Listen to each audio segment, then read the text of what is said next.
Good evening, everyone. Welcome to our special meeting of council here for Monday, July the 14th. And I'm going to call the meeting to order here, starting with our land acknowledgement. In the spirit of respect, reciprocity, and truth, we honor and acknowledge the Mokitas and the traditional Treaty 7 territory and oral practices of the Blackfoot Confederacy, Siksika, Kainai, Piikani, Likol Nakota Nations, Chiniki, Bearspaw, Goodstoney, and Tsuut'ina Nation. We acknowledge that this territory is home to the Métis Nation with Alberta District 4. And finally, we acknowledge all nations, Indigenous and non, who live, work, and play on this land and who honor and celebrate this territory. This sacred gathering place provides us with an opportunity to engage in and demonstrate leadership on reconciliation, and we are honored to have you join us on Treaty 7 territory. With this being a special meeting, we'll just do a simple approval of the agenda, as there's no additions to be made to the agenda here this evening. So can I have a councillor make a motion to approve the agenda as presented, please? Councillor Randawa. Thank you, Your Worship. I move that the Council approve the July 14, 2025 special meeting of Council agenda as presented. Comments, questions? Call for the vote.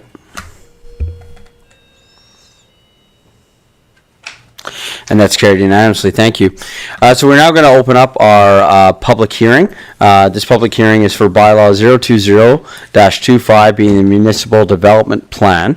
Can I have a councillor make the motion to open the public hearing, please? Deputy Mayor Schindler. I move that council open the public hearing for Bylaw number 020-25, being the Municipal Development Plan at 6:02 PM. Thank you. Comments, questions? Call for the vote. That's carried unanimously. Thank you. Any individual or group that wishes to present at the public hearing must register on the designated sign-in sheet. Right now, these are in front of me, so you could still have opportunity to do that. We will also be calling for those who like to speak in favor and or oppose as part of the process. The public hearing is being recorded and live streamed and will be available to view on our website. The use of audio or video recording devices and cameras by the public or press is prohibited. The public hearing process will work like this. There will be a staff report from administration. Because essentially the City of Chestermere is the applicant in this case, they are both the presenter and the applicant. We will then hear presentations from the public that are in support of the proposal. We'll have presentations from the public that are in opposition for the proposal. Any rebuttal presentation from the applicant limited to the comments that are received or heard in opposition, if applicable. And then final questions from administration. One of the things too, I've had this question come from a couple members of public, and so looking to administration, CAO, and Ledge Services, if you could assist me on this if I state this incorrectly. Some of you have asked some questions of me prior to coming up here, prior to us starting the meeting here tonight, and your question was, if I just have a question about a single part of the NDP, and I'm simply stating to that one, but I support the rest of it, is that okay? Like, do I have to oppose the whole thing or support the whole thing? And it can be kind of both. So you could be speaking in opposition of that particular part, but then still be supportive of the rest of the NDP, or vice versa. So you could come up, you could actually be signing that you are in favor overall of the NDP, but there's one thing that you are wanting to bring up that would, say, be a concern that you have. So please know that if you're concerned about providing feedback because you're feeling like, well, I either have to like approve or disapprove of the whole thing, the only time you have to worry about that is when you sit on this side of the desk, because we are going to be the ones that have to approve or disapprove of the entire MDP at the end of the day. On your side of the desk, if there is just a particular concern that you have that you would like to raise either in opposition or in favor, then you could speak to that one thing. So for example, you could come up and you could say a statement like, overall, I am in support of the current municipal development plan, how it looks. However, a concern that I have with it is this. Right, and I believe, looking to our CAO and to Ledge Services, I believe I have captured that correctly with how people can speak to this. Mr. Edney. Sorry, that's correct, Your Worship. Great, thank you. So with that, I'm going to be calling for the staff report from administration for this bylaw, and I believe that this is being presented today by Liz Armitage, who is our planning consultant. Good evening. This got really tall. Good evening.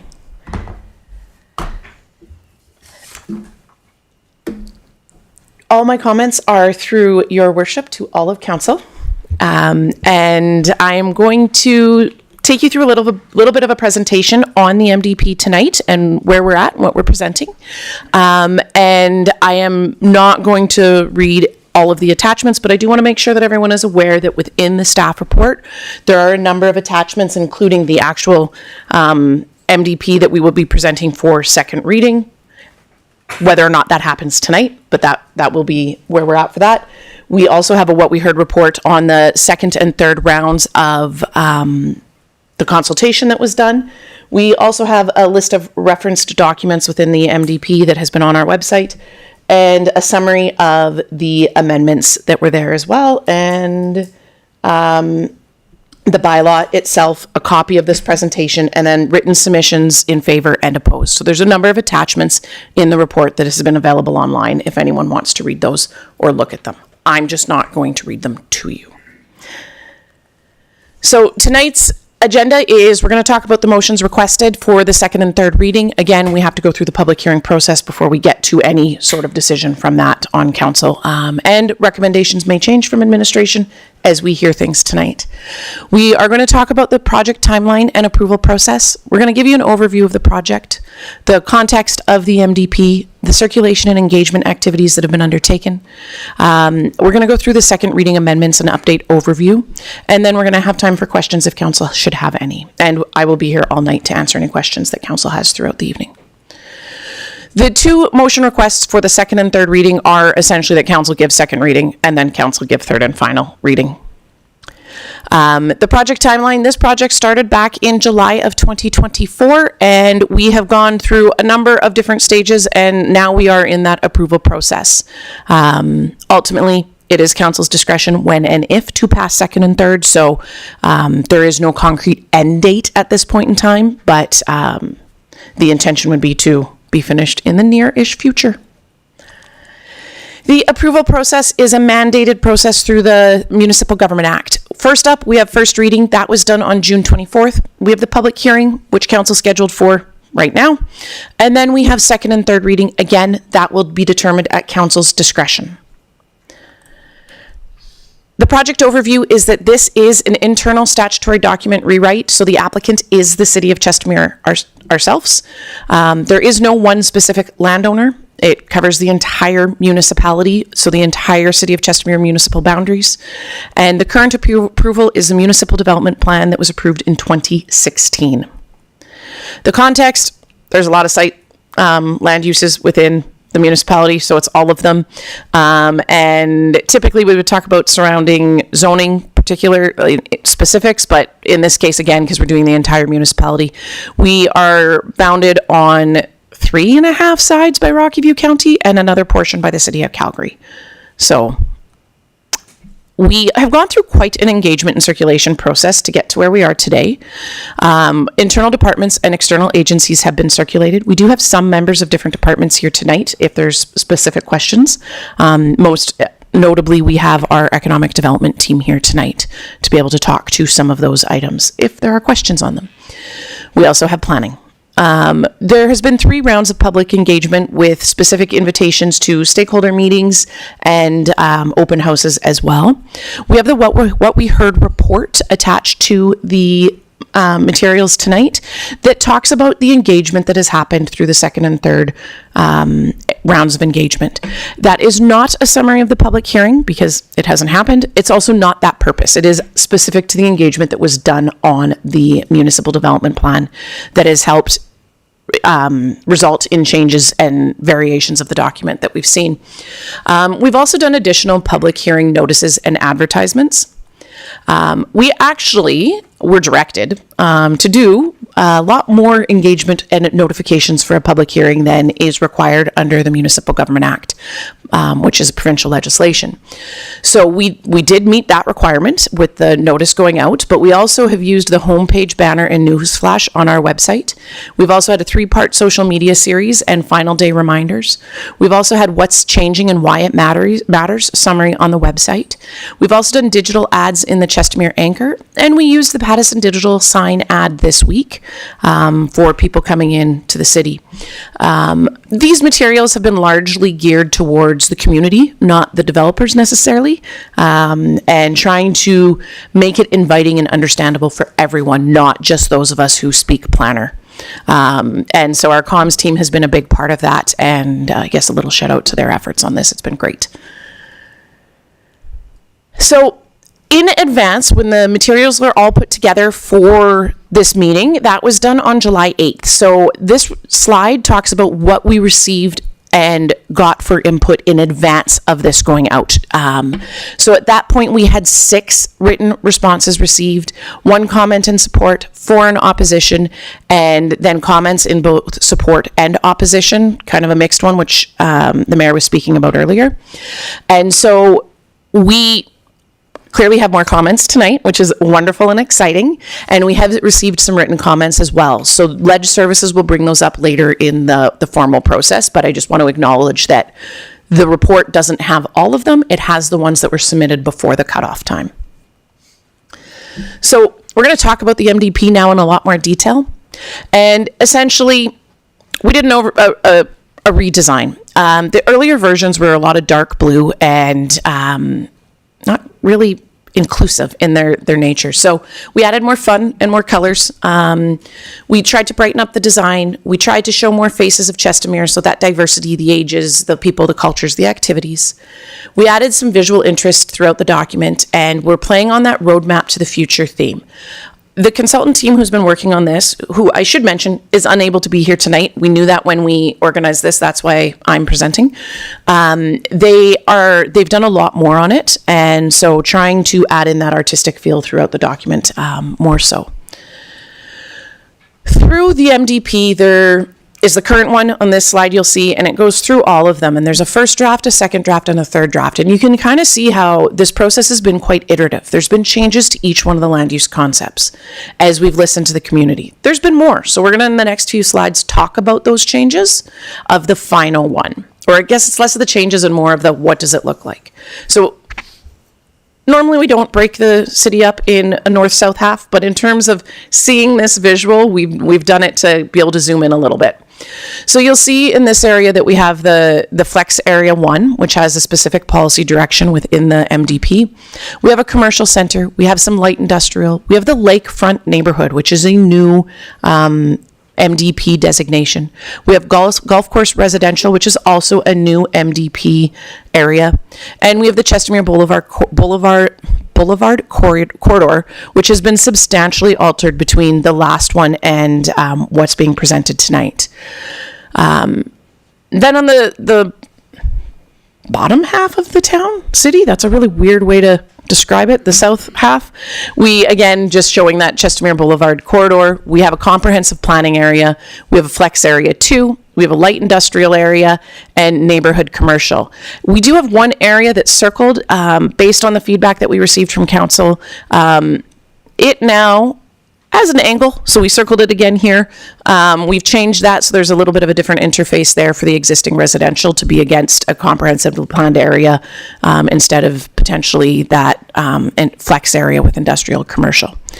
And so I do want to make a note that it's important to remember that land use concept in the MDP is not the same as a land use bylaw map. They are two separate maps. Ultimately, as development happens, they will start to look similar, but they are not the same map. And they're not meant to be the same map. So this just shows the final design of the land use concept that has been presented in the document. We worked as well, we met with council, we've heard from the community that the 85% residential to 15% non-residential in the short term There didn't seem to be too much concern about that, but we did have a 75 to 25% ratio for the long term. We heard the comments on that. Council heard those comments, and we've changed that to an 80% residential, 20% non-residential in the long term. I mentioned briefly that the Chestermere Boulevard corridor, section 4.5.3, we did a major change on this one to require a comprehensive development plan to be prepared by the landowner and developers within 1 year in collaboration with the city. It can be done quicker than that. The timeline was put there to indicate the city's desire and commitment to this project.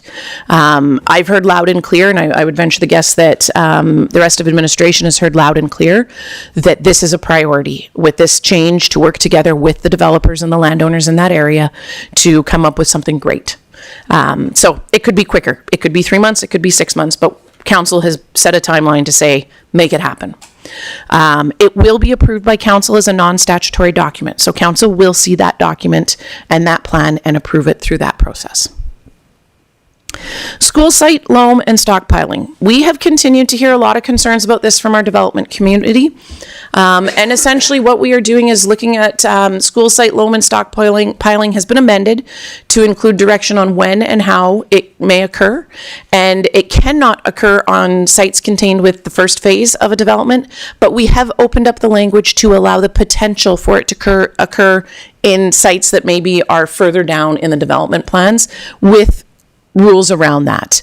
We understand that it does make sense for further off school sites to be able to use that land for that purpose when there's no development around it. So we have made some changes to accommodate that while keeping what I've heard to be a very important piece of the municipal development plan for council.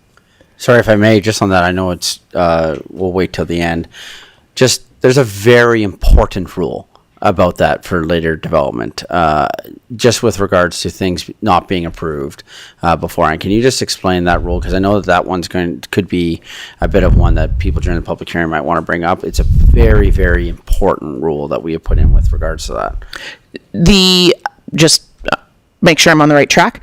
Is this in regards to the approval of subdivisions? Yeah. If you do get approval to put loam on and stockpile soil onto a future school site outside of phase 1, you will not be able to get subdivision approval and or endorsement. And there is an and/or because there could potentially be a circumstance where it's already there, unless that loam pile is completely removed.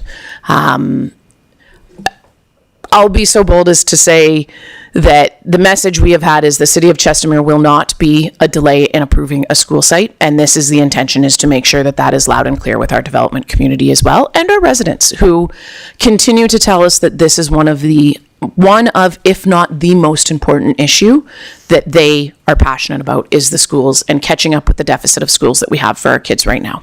Thank you. We have also included a section on density transitions. This section is almost a stopgap until the land use bylaw is updated. I think that as council, we've seen a couple examples in our community where we have higher density, the 4 stories right next to single family, with essentially 2 6-meter setbacks on each side. And it's daunting to live in those houses. Yes, these plans have been approved.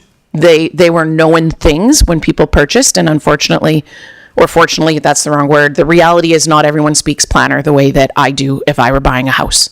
And that's a fair reality. And so we're in a situation where we have some where they're not great interfaces.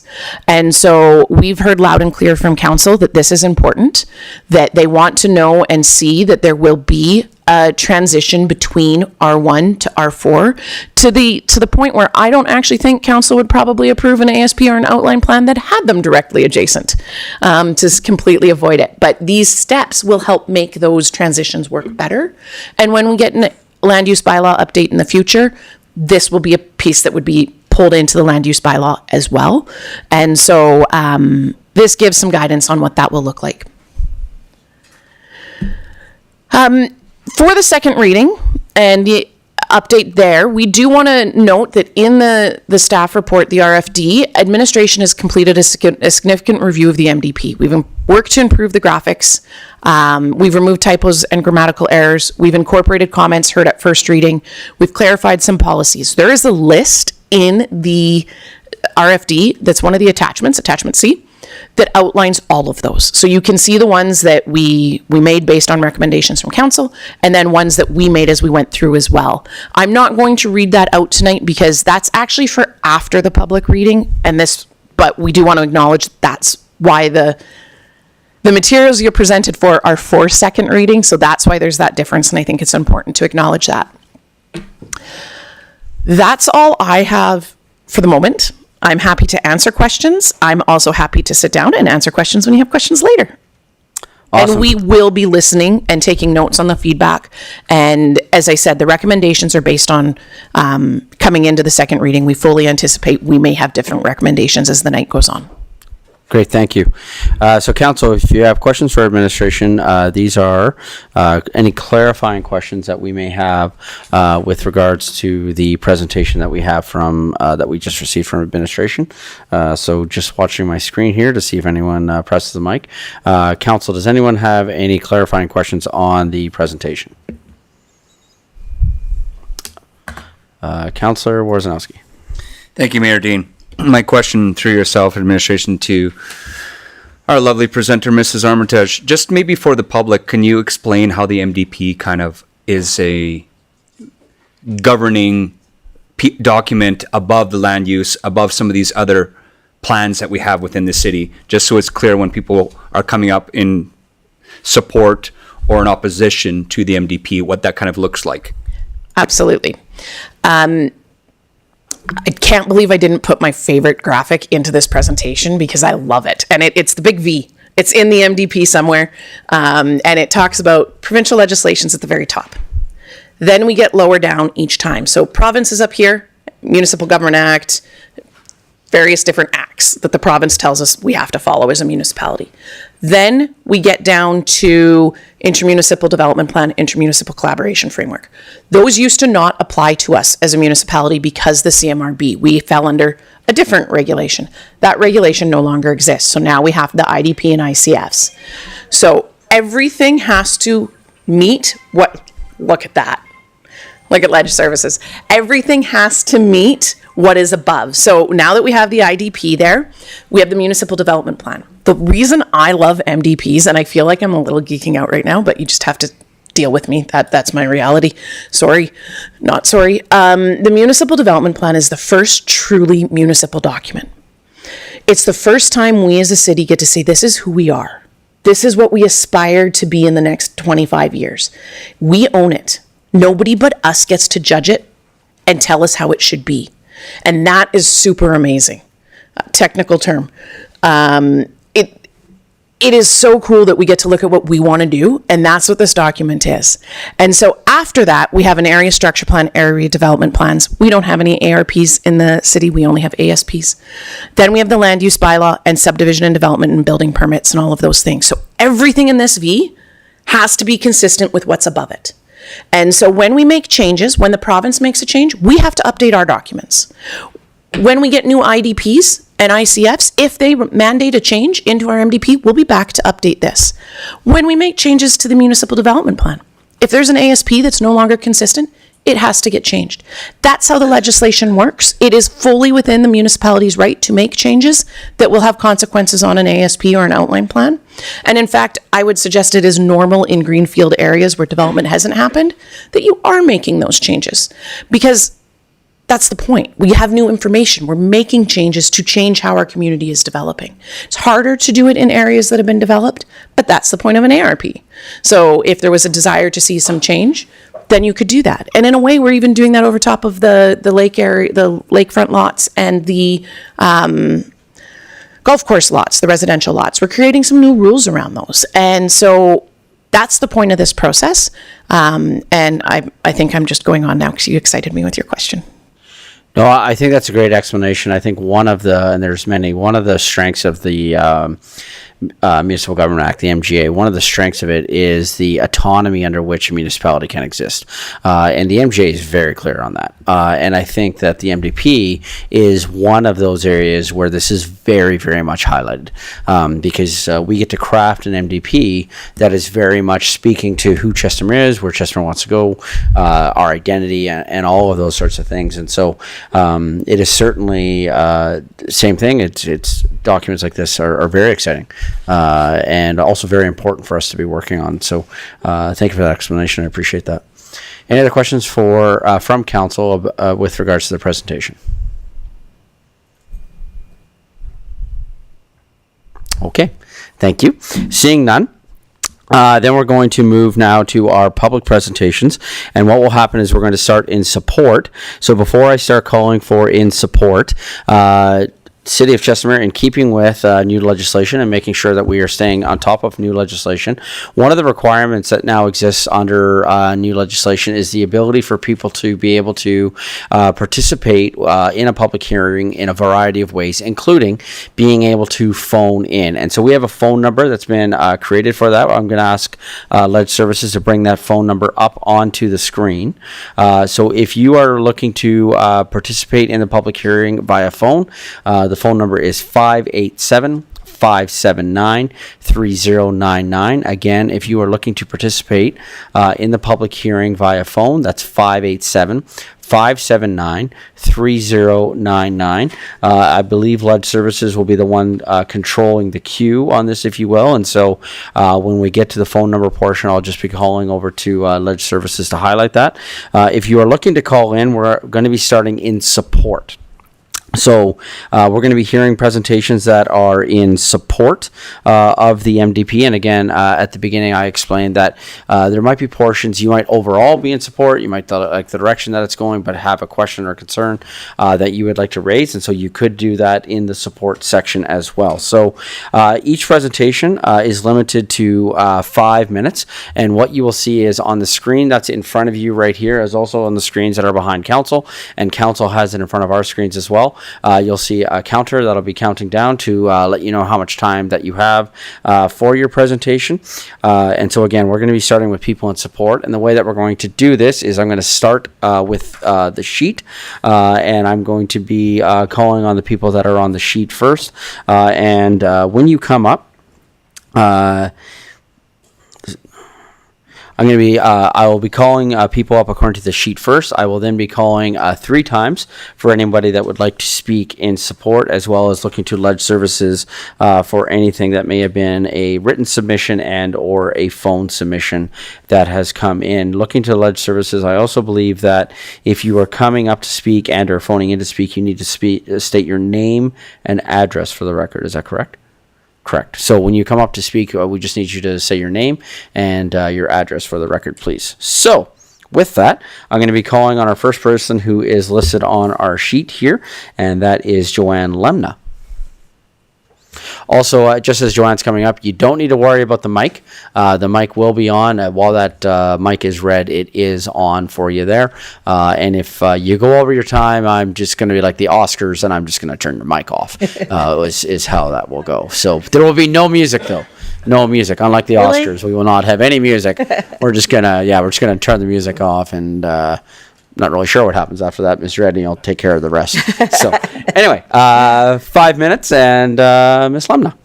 Thank you. Joanne Lemna, 285 Lakeside Greens Crescent. I am in favor of the drafted MDP with one amendment. One of the things that I would like to comment to council is that I have been very appreciative of the support that this entire council has given for the social services and not-for-profit sector, certainly through the Mayor's Task Force and through various other committees. The one thing that I would like to see on the MDP under section 5.1 is the addition of a couple of sections from the recreation, 5.215, 5.218, and 5.219.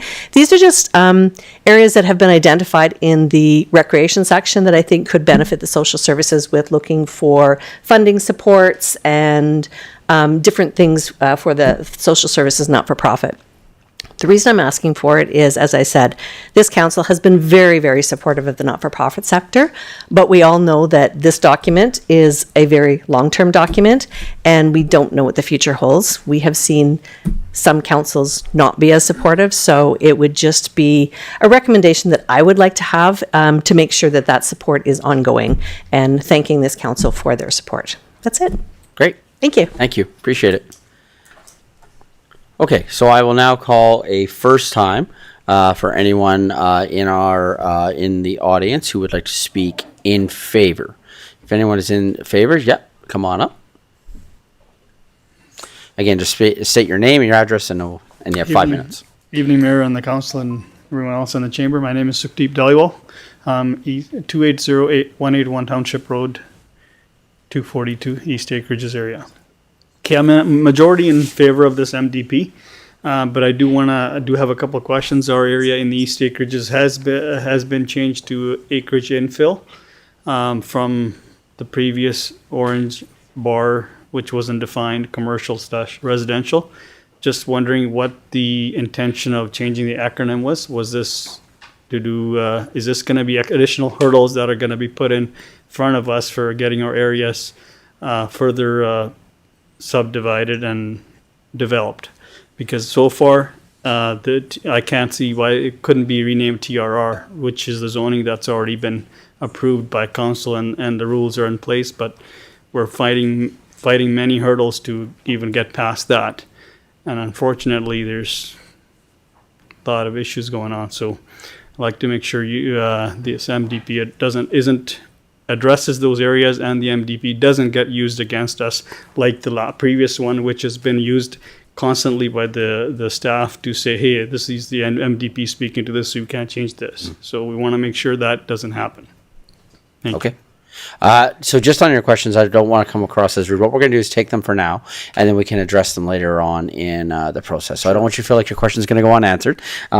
Certainly taking notes of all the questions, and then I'll make sure that those are addressed when our staff come back. But mostly I'm in favor of it. Great. Awesome. Thank you so much. Is there anyone else that would like? I'm still calling for a first time. Good evening. Good evening, Your Worship. My name is Charles Beckler, and I think I have a presentation queued up, and they put my name in opposition, so I will speak in favor. Okay. With one, I might be the one you were speaking to about having one thing I'd like to see changed, maybe 6 things, but we'll get there. Thanks so much for having me. My name is Charles Beckler. I work with Truman. Our office is in Calgary at number 2236, 10 Aspen Stone Boulevard Southwest. We own many properties and lands in Chestermere, but as a corporation, I'm not going to represent as if we're residents, because I am not. So thanks. I'm here to speak in favor of the process. I can tell you first things first, a big thank you to your team and everything that they've done to get this document here today. I think that there is a really good core document you can move forward with as a council and as a city. We are grateful to have been a part of it and understand Ms. Armitage's comments about people that maybe don't speak planning ease quite as frequently, but I can say that we're very supportive of the process to get here, the document in front of you. That's not to say we don't have something we feel could be tweaked to better processes in the future. So knowing that this can be a daunting policy for people, it is a first level policy. Next slide, please. To Ms. Armitage has queued me up for a lot of things here. So the first level policy being the gray, which is your municipal development plan, sits atop. It's a part of a very robust municipal framework, and that policy hierarchy or funnel that's shown on the screen generally references some items after the stage gate of MDP. I want you to know and have some faith in the fact that there are 30, not less than 30 other city standards, specifications, policies, bylaws, checklists, agreements within your system that a development application is subject to. And I'd like you to keep that in mind as you set out this North Star for your city, but leave opportunity for us to work on these other policies and bring applications forward. So we support your North Star, your guidepost, implementing the vision and objectives. Next slide, please. Give that 30 to 40 to 50-year direction to your citizens, staff, future councils, and of course partners like us. The highlighted objective on the screen is a wonderful example of that policy level. But we ask that you leave space for other planning and development processes within your land use bylaw and other subsequent stages. These will best fulfill the community need at the time that an application is brought forward. To that end, we're seeking some wording deletions and alterations related to how the expectation for mixed use is defined within that draft MDP. On the screen, you will see requested amendments for section 4.7.7, neighborhood commercial nodes, and by extension, change to the mixed use definition. Mixed use is very commonly and successfully orientated in a horizontal manner in our region, rather than just vertical. The challenge with the current language is it leaves no space for that decision at all at future stages. When a policy declares a specific response or typology, when other alternatives exist, the excluded options are now prohibited. By prohibiting that space, you remove the opportunity to respond to a site or a community need, say 5 years from now, when a site is brought forward. We understand your chief concern as a council and as a city has been the lack of provision of non-residential uses, and we feel that the MDP sets forth that directive quite well. That is all I have for you today. We seek your help in making these changes to open up the future policy stages within your future stages. Thank you. Great, thank you. 3 slides in less than 4 minutes. That was impressive. What's that? I said 3 slides in less than 4 minutes. That was impressive. All right, Not, thanks. not your first time presenting for your council. Awesome. I've spent a lot of time running out of time up here. Awesome. Thank you so much. Appreciate it. Anyone else who would like to speak in favor of the municipal development plan? Yes. Hello, my name is Colin Gill. I'm on Paradise Road, 243059 Paradise Road. I'm in favor of this. I just had a few questions. One of them was Sue Dollywell just spoke on the east acreages and north acreages. So we have 3 identified annexed properties that we know of, or that I wanted to bring up, is the north acreages and east acreages and Paradise Meadows. On this plan, on this MDP, it doesn't mention anything about Paradise Meadows on the bottom as being annexed, as being acreage infill. So just wanted to know why that's the reasoning why they're missed out of this, and 2 are included. And the other portion was there is a commercial property or commercial land right by Marina Way or Marina Road and Paradise Road on the corner section. It's not identified on this plan as being commercial. Is that being changed to residential, or is that a commercial as previously stated on the plan before? And that's all I had. Thank you. Great, thank you. So yeah, similar to the previous presentation, we'll follow up with all the questions that are being asked here as part of the public input. Do you have anyone else that would like to speak? Again, calling for the first time, anyone would like to speak in favor? Okay, I will go to Legislative Services. Do we have anybody on the phone who would like to speak in favor? Nobody on the phone. Do we have any written submissions for in favor? No written submissions for in favor, other than those that were already in the agenda package. So there were some that were included in the agenda package that Ms. Armitage referred to earlier. We're not going to read those out as they're already a part of the record. So those are part of the agenda package that we would invite anyone to go and check out. So, so confirming nobody on the phone, no other written submissions. Great, thank you. So I will call for a second time for anyone that would like to speak in favor of the NDP, calling a second time.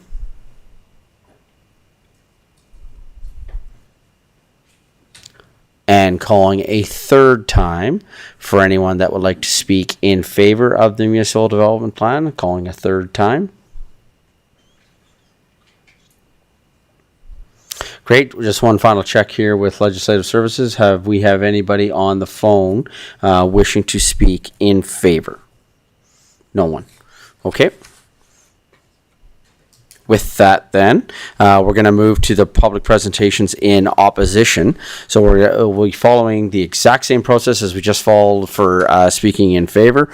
And we're going to start with the people that were listed on the sheet. Exact same process. You will have 5 minutes to do your presentation.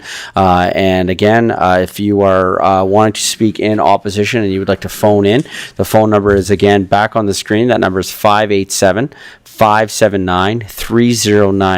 Again, if you are wishing to speak in opposition and would like to phone in, that's 587-579-3099. And I'll start with the first name that is on the list, and that's Alan, who is speaking in opposition. Good evening. Good evening, Mayor Dean and members of council. My name is Alan Boucher. I'm a professional planner with 2 decades of management experience in the industry and principal of BLV Development Management, land development advisory firm. I actually started my career in Chestermere as a municipal planner, so Chestermere holds a small place in my heart here. I'm here today on behalf of my client, Bab Lake Limited, and the Paxton family. They are the owners of 88 acres of land in the southeast of Chestermere, commonly referred to as the Old Tree Farm, 540 Kinenberg Boulevard. I'm speaking in opposition here today, but I would caveat that on a macro level, I find that the document is well thought out, and I would commend administration and council for undertaking this exercise. As a planner, these are living documents and should be updated on a regular basis. Next slide, please. Or I don't know if there's a pointer. My client's parcel is located in the Southeast Chestermere Area Structure Plan. It was originally adopted in 2005, and a council-approved amendment went through in 2017, Bylaw 01717, which has established a residential and commercial framework for the site. Next slide, please. Since that time, Bab Lake and the Paxton family have continued investing in the area. And you can see on the screen here on the left is the amendment that was undertaken in 2018 to bring the whole land holding into the ASP, and then subsequently there was a proposed land use concept that was included with that bylaw amendment. Of course, we are in the process of working towards a neighborhood structure plan and a land use application submission, which would be the next step in that pyramid that Liz touched on in great fashion. I would say that this plan would support additional commercial amenities off of Kinenberg Boulevard, a mix of housing options, and we are looking at age-in-place opportunities. Actually have an innovative seniors concept called Garden Lofts. It's integrated manufactured housing with the latest in health technology that kind of serves as an in-between of independent living and the full-term care. Next slide, please. So with that said, we were surprised to see the draft MDP proposes a redesignation of my client's lands to light industrial. This is a significant departure from the approved ASP and was made without any direct consultation with my client, though we do commend the robust public engagement process that the city has undertaken. There just wasn't direct dialogue, and my client, again, not being a planner, didn't really appreciate what was going on. So next slide, please. So with that said, we would appreciate no planning rationale was provided to support the change, and in our professional opinion, the site is not well suited to industrial given its constraint and opportunities. The land is best served as commercial residential like South Shores, which is very similar in built form, being between the rail tracks, the canal, and the lake. We raised our concerns to the MDP working team after the final open house, and they initially indicated some openness to consider a more flexible designation. However, we were later advised that the plan would move forward with the industrial as is. While the flex area would be a step in the right direction, our clear and respectful ask is that the existing residential and commercial designations established through the ASP be maintained. These uses, again, are better aligned with the surrounding context and the city's broader objectives of complete communities, and would service the adjacent industrial lands quite well. Next slide, please. So to summarize, we respectfully request that the MDP land use concept was the guiding policy that will guide future neighborhood plans and land use applications, etc., be revised to reflect the approved Southeast Chestermere ASP, and again, preserve the current land use direction for the Bab Lake lands for commercial and residential. This would ensure alignment between statutory plans and respect previous council decisions while providing clarity for landowners and my client who has planned and invested based on those approvals. Thank you again for your time. We remain committed to working collaboratively with council and administration through this process. And how about that, 30 seconds? I was going to say, well done. For a moment there, I thought you were going to do 7 slides in less time than Charles did 3, and I was really going to commend you on that one. I thought there was, I see the fist pumping that's going on there. I thought a little friendly competition there. I really enjoyed that. Thank you. Charles, I still had you listed here as in opposition, but I'm sure that was because you've already spoken. Great, thank you. The next on the list, and I have Kimber Hine. Oh, okay, sorry. And from Bell Calgary region. Good evening. Good evening. Thank you, Mayor Dean and members of council. I'm going to read through my comments really quickly to try and get through it in the 5 minutes. So thank you for the opportunity to speak tonight regarding the proposed MDP update. So as stated, my name is Kimber Higa. I serve as Director of the Regional Initiatives with Build Calgary Region. Our office is located at 212 Meridian Road Northeast in Calgary. So I'm here tonight on behalf of our approximately 600 member companies who represent the home building and land development industry. All of our members are invested in the future growth and prosperity of Chestermere. So I'd like to begin by stating while we're formally submitting our letter and presentation in opposition to the MDP in its current form, our members are broadly supportive of the need for an updated MDP. We strongly support the overall vision, guiding principles outlined in the document, and we agree that Chestermere needs a forward-looking plan to guide responsible and sustainable growth. However, we have significant concerns with a number of policies in the draft that we believe will negatively affect implementation, increase development costs, and restrict flexibility for both the municipality and the development industry. In total, Build has identified 9 policies that we feel require reconsideration or amendment. And those are included in detail in our written submission, which was included in the agenda package. Each issue aligns a concern alongside with a proposed solution or alternative policy language. Wherever possible, our recommendations aim to preserve the intent of the original policy while addressing practical implementation challenges. Often, small wording adjustments can significantly improve clarity and reduce unintended consequences, particularly for a policy framework that's intended to be high-level and influence long-term planning. It was kind of raised through the introductory discussion with administration, but there are a few policies specific to school site planning that I wanted to highlight are of particular concern to our members. First, policy 5.9.2.5 proposes a restriction on the use of loam within school sites during phase 1 of a development. While we understand the goal to ensure school sites are ready for use, we believe this level of operational detail belongs in the land use bylaw and not the MDP. As currently written, this policy could create substantial logistic and cost implications for earth moving, which ultimately impact home prices.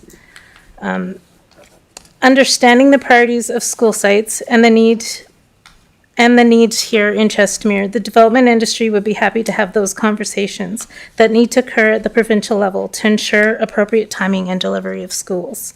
However, we do ask for understanding of the cost implications on housing affordability, and this was the number one issue that developers were concerned about.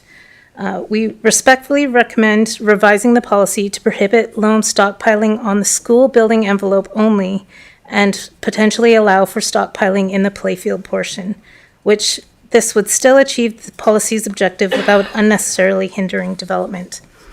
The second and third policies are ones that require school site to be provided within the first phase of an ASP or outline plan. We understand and support the desire to prioritize school site delivery. However, we feel a rigid phase 1 requirement may lead to suboptimal planning outcomes, especially when the initial development area is adjacent to infrastructure not suitable for a school, such as stormwater ponds, wetlands, or major roads. Our letter proposes amended wording to preserve the intent of early school site planning and allow for flexibility in site location and timing, ensuring a school site can be placed in the most suitable area for long-term community benefit. As I stated previously, there are 6 other policies within our letter. We've provided our recommendations to preserve the objectives of the MDP while addressing industry's concerns. I do want to thank both council and administration for the hard work that's gone into the update of the MDP thus far. The care and consideration for engagement has not gone unnoticed, and we appreciate the ability to participate as an engaged stakeholder. So in closing, our request tonight is to either that council consider delaying third reading to allow for additional time for amendments and refinements of policies, or if council chooses to proceed with the adoption at this time, we respectfully request the proposed amendments and build submission be incorporated into the final version of the MDP. Great. Thank Just you. made it. Yeah, you're good. Awesome. you. Thank you so much. Appreciate it. Okay, that comes to the end of the people that I have on the list. So I will now call for calling for the first time for anyone who would like to speak in opposition to the MDP. Yeah.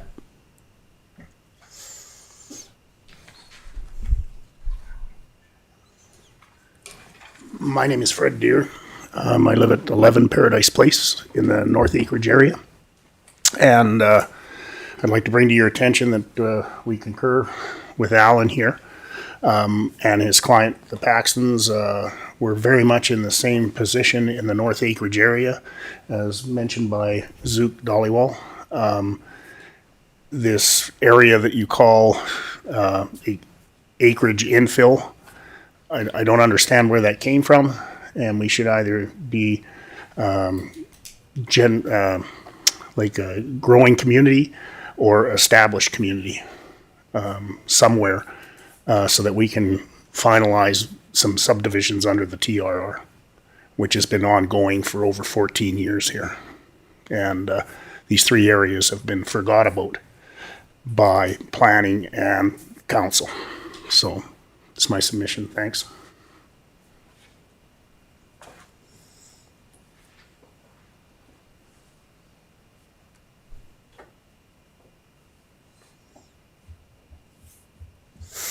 Okay, great. Thank you. Calling again for first time for anyone that would like to speak in opposition to the MDP. Okay. Looking to Ledge Services, have we had anyone phone in opposition? No phone calls in. Okay. Do we have any written submissions for in opposition? Council, we currently have 2. Okay. Would you like to read those into the record or present them? How would you like to handle that? Mr. Edney, am I calling on you? Yeah, thank you, Your Worship. My suggestion on that question would be to add them to the materials of the agenda package. I believe sitting and reading them word for word will be cumbersome at this point. If there's anything in particular council would like to address in them, you have in your packages. But my suggestion would be to add them to the agenda package. Thank you. I guess I apologize. I guess my only concern with that, I'm just going to leave your mic on here for response. I guess my only concern with that would be, has Miss Armitage had a chance to review those written submissions? I see her nodding. Only because my only concern with that would be when we get to administration's chance to speak in rebuttal or to answer anything that comes up during that process, just to make sure that she has the opportunity to speak to anything that may be in there. So I just want to confirm that she has had the opportunity to see these written submissions. Yeah, do you want to come in? Sorry, here we go. Oh. Yes, I have reviewed them. Ledge Services made sure to get them to me last week as they were coming in and again today. So I've had time to review everything.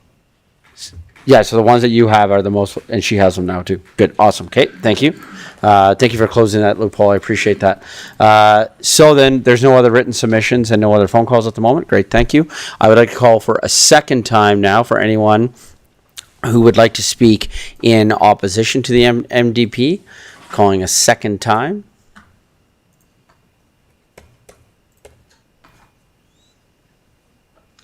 And and calling a third time for anyone that would like to speak in opposition to the MDP.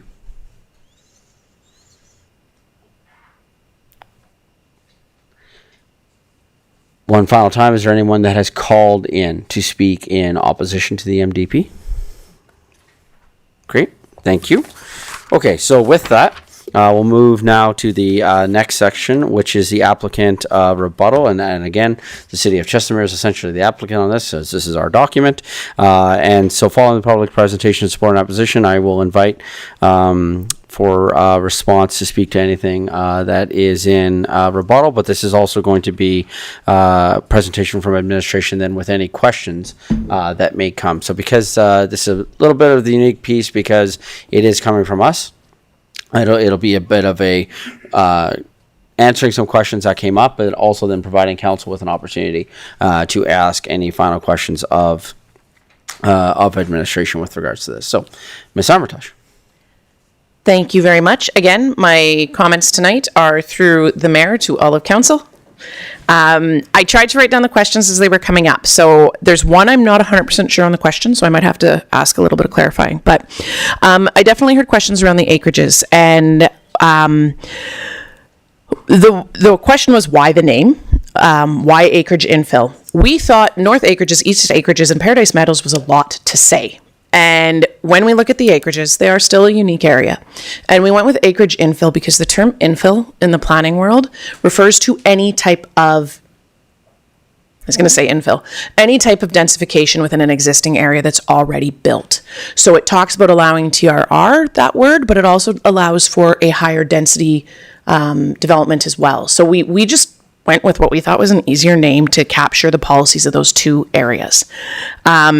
The policies that are in the MDP are nearly identical to the policies that are in the 2016 version with the update that was done a couple of years ago. Where the wording has been changed through the drafts was that they're just written better now because we had time to reflect on how they're written. I have actually confirmed that with our consultants who are not here tonight. So thank you to them who've been accessible that way. We also, as a direct result of the community feedback in the area known as the East Acreages, we made changes to greatly reduce the highway commercial. So that would be another thing that we distinctly heard from the community and through the conversations with council is a change that we've made as well. We also heard the question, this is the one I'm not sure about. Mr. Gill asked a question about Paradise Meadows in the south, correct? Okay, I got really confused because there's Paradise Meadows in the North Acreages and in the south. The reason that Paradise Meadows in the south has been removed as an acreage area is that area is right next to infrastructure, whereas the other two acreage areas are not. So in administration's view, that area, when people do choose to develop, shouldn't be eligible to go to the TRR. They should just go and develop and meet higher standards because of the cost of infrastructure that's right on their door. We can't tell people when to do that. That is not something that we can, in any case, whether it's a land owned by Truman or land owned by Mr. Gill or land owned by Miss Doherty. We can't tell people when to develop. So it's just setting that framework of when they come in that they're actually going to be treated more like a regular developer and looking to go straight to that 8 UPA, not to a TRR, and fracture that land more. And again, that is simply because of its location directly adjacent to services. So that cost of pulling out water and sanitary is not the same as the other two areas. I'm not 100% sure if there was more questions. Those are the ones I wrote down that I was hearing directly about through the presentations that were given. Most of them were comments, and we have looked at those. As far as the comments that we have heard, I know I mentioned it in my presentation, and I know it came up again tonight about the loam and the school sites. And I understand and I appreciate the comments that we're hearing from Build Calgary and the developers on this one. However, in all of our conversations with council and residents, like I said, this is one of their absolute top items that is a concern. And so council has to make some hard decisions. And I would suggest that this one in particular, there's two polar views on it. And we put forward what administration believes is the best approach, which is to ensure school sites are built. That said, there might be some opportunities for collaborative efforts to work with the province on what school site readiness looks like. And the other thing that is probably noteworthy is that this MDP requires an update on a regular basis. And if something isn't working, that should be flagged both by the developers, the homeowners, landowners, council, administration. I think it was Mr. Boucher who said that this is a living document, and he's 100% right. This document is not meant to be static. If there is not something working and council identifies it, they should say, administration, go fix this. And if administration identifies that every time we're dealing with whatever, TRR, go fix it. And whether that's a fix in the MDP or a fix in the land use bylaw, that's everyone's job with this document and all of our statutory documents, is to keep them living, to keep them relevant. So that one, I believe at administration on everything we've heard. We've had to balance a hard recommendation, but we do stand by the information on the schools and the loam sites. The other one that we've heard about is a redesignation on the land use map for a particular parcel. That is one that we had talked about in a council workshop. And based on that and where we're at today, administration does believe that with the addition of the Beacon data center in the south portion of the city, there will be demand for industrial lands in that area, and it makes sense to co-locate those items. So that continues to be our recommendation.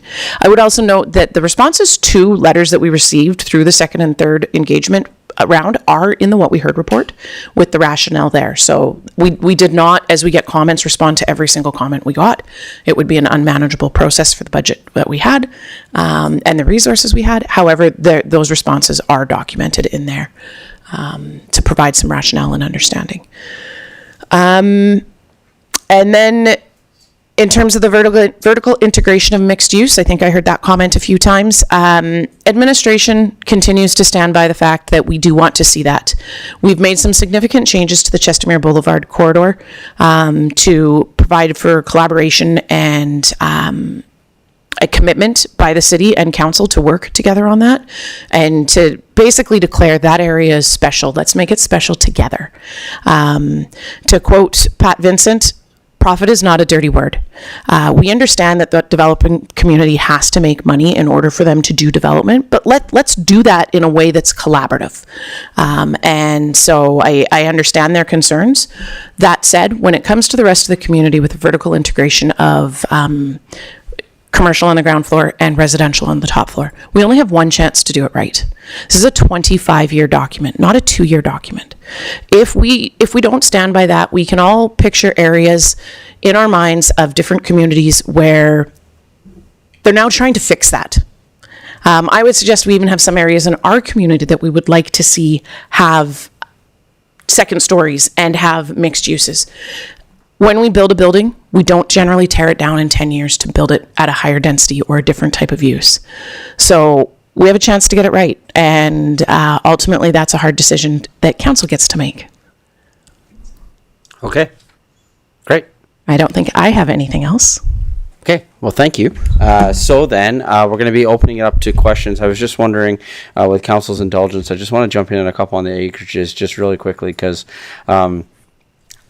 with the wording of the acreage infill, so then does the acreage infill, is that then just a difference in the definition and will still allow for the TRR and for all that process to happen? Is there, because I think that what I'm hearing from the residents that have spoken on this is that their fear is that this wording now may hinder stuff that they've already been working on.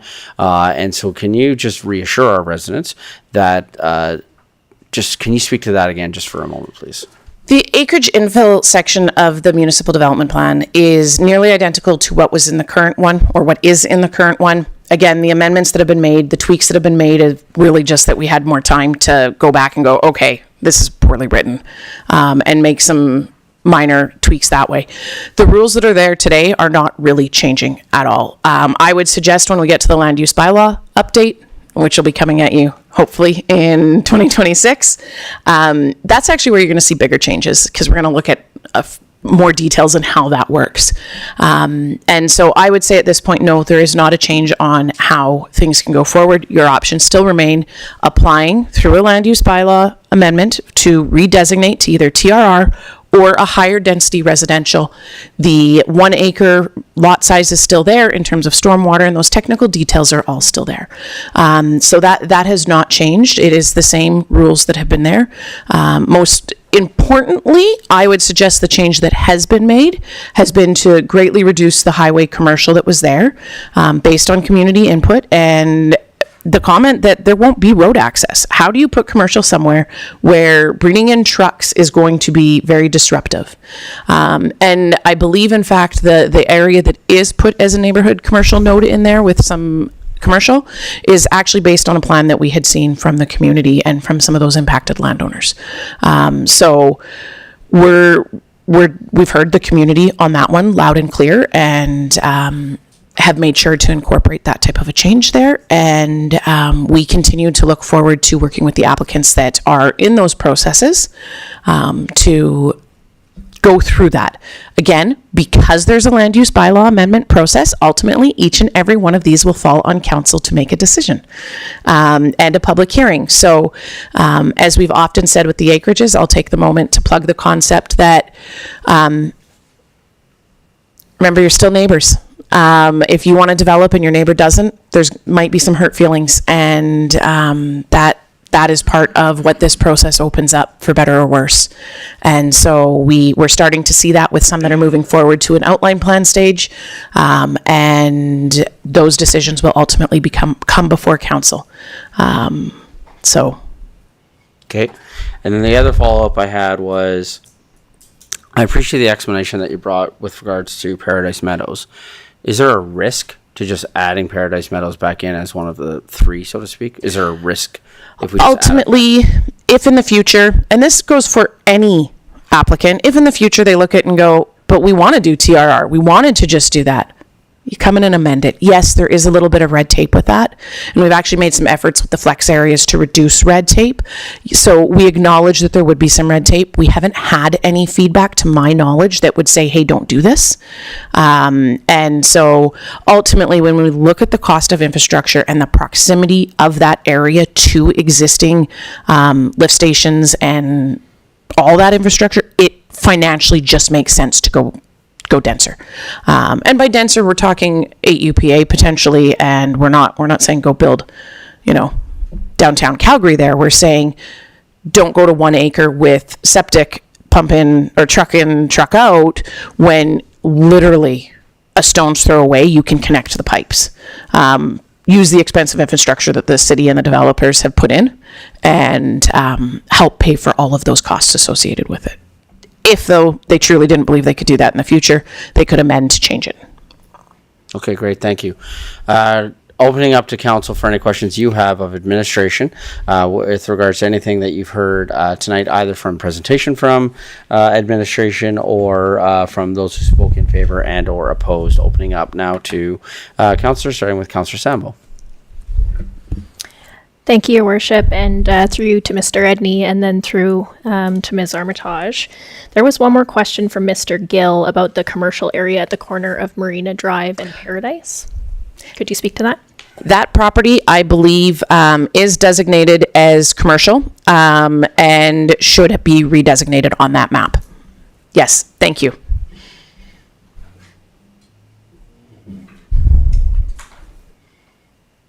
Anyone else from council? Councillor Warzanowski. Thank you, Mayor Dean. I do have a number of questions, but I'll start with an easy one through yourself, administration, to you again, Mrs. Armitage. You mentioned, a famous quote by Pat Vincent that profit isn't a bad word, and certainly Build and others have opposed storing of loam on the school properties, and we all know what the residents want, loud and clear, that they want schools.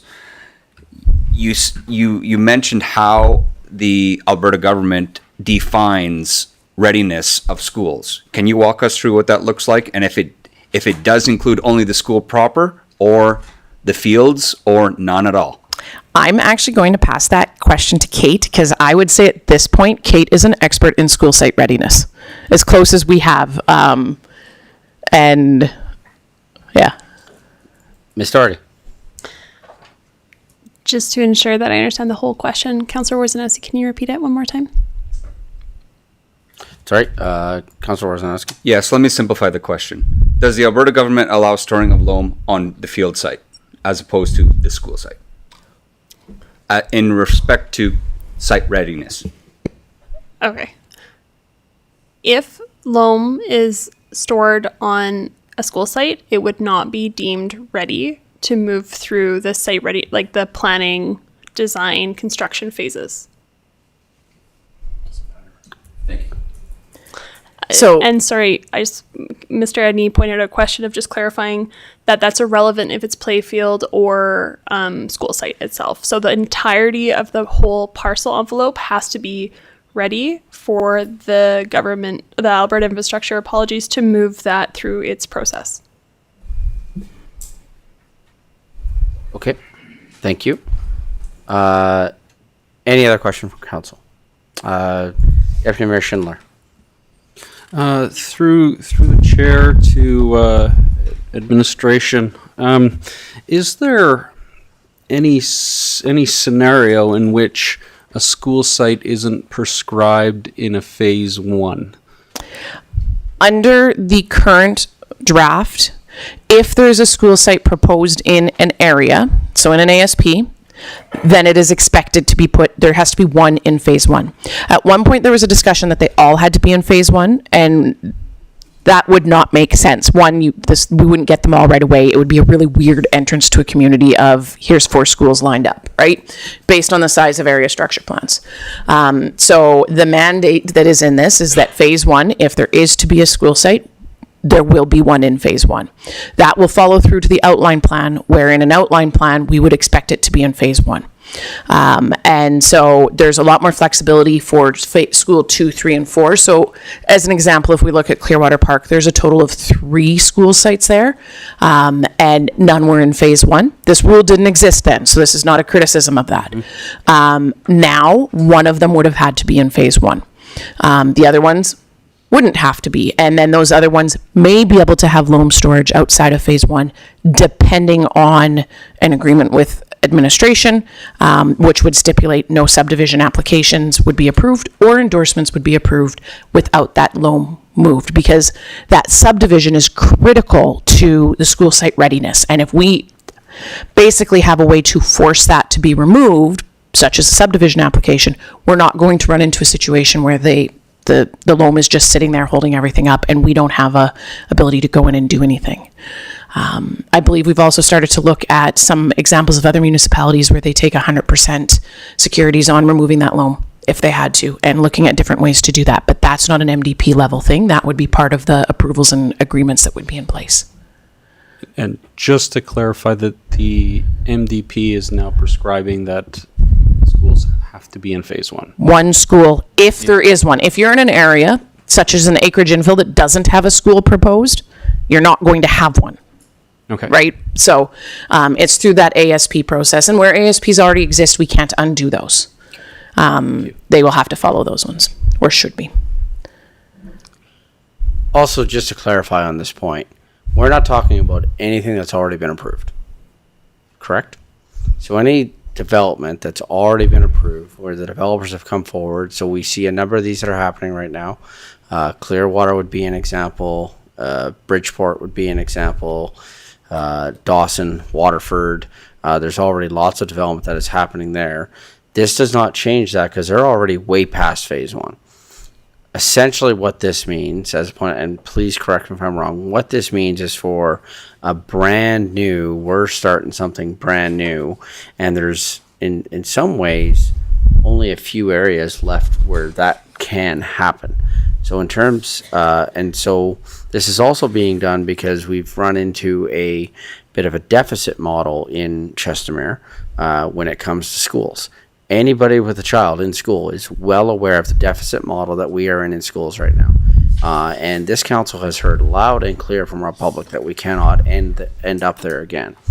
But I also just want to clarify and have administration confirm that this applies to if something brand new is coming in, not something that's currently happening with a lot of DAs are already approved and a lot of ASPs are already approved. Correct? Yes, but no. I like okay. I never thought you'd like that, yes, but no. Phenomenal answer. We have an example where an outline plan was coming in, and they had the school in phase 2, 3, 4. And we as administration said no. If we take it to council even though the MDP is not approved, just knowing how significant of an issue this is, considering where it is located, we will not recommend approval. And that developer has changed it. It is now in phase 1. And so that was just literally, they didn't relocate the school. It was just how they drew their phasing. And so that developer understood the importance of it. And that has not come before council yet at this point in time. But we basically said, look, this is critical. And that developer came to the table and made that change. So we will work and encourage, and ultimately, if it isn't a policy and there's an existing area and the school site is drawn into phase 2 or 3, and the MDP says it should be in phase 1, we're going to look to see how that can happen and make that happen. Thank you. Councillor Ryan. Yes, thank you, Your Worship. Through you to Ms. Armitage. Can I ask Let Services to please put up the Truman presentation, please?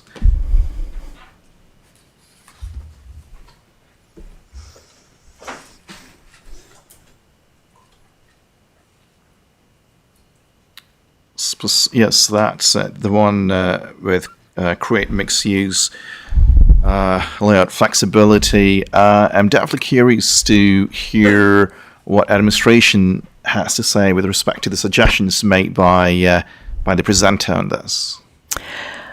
Ultimately, it's administration's perspective at this point in time that if we want to see ground floor commercial and residential above, if we don't put that into this policy, we will not have that.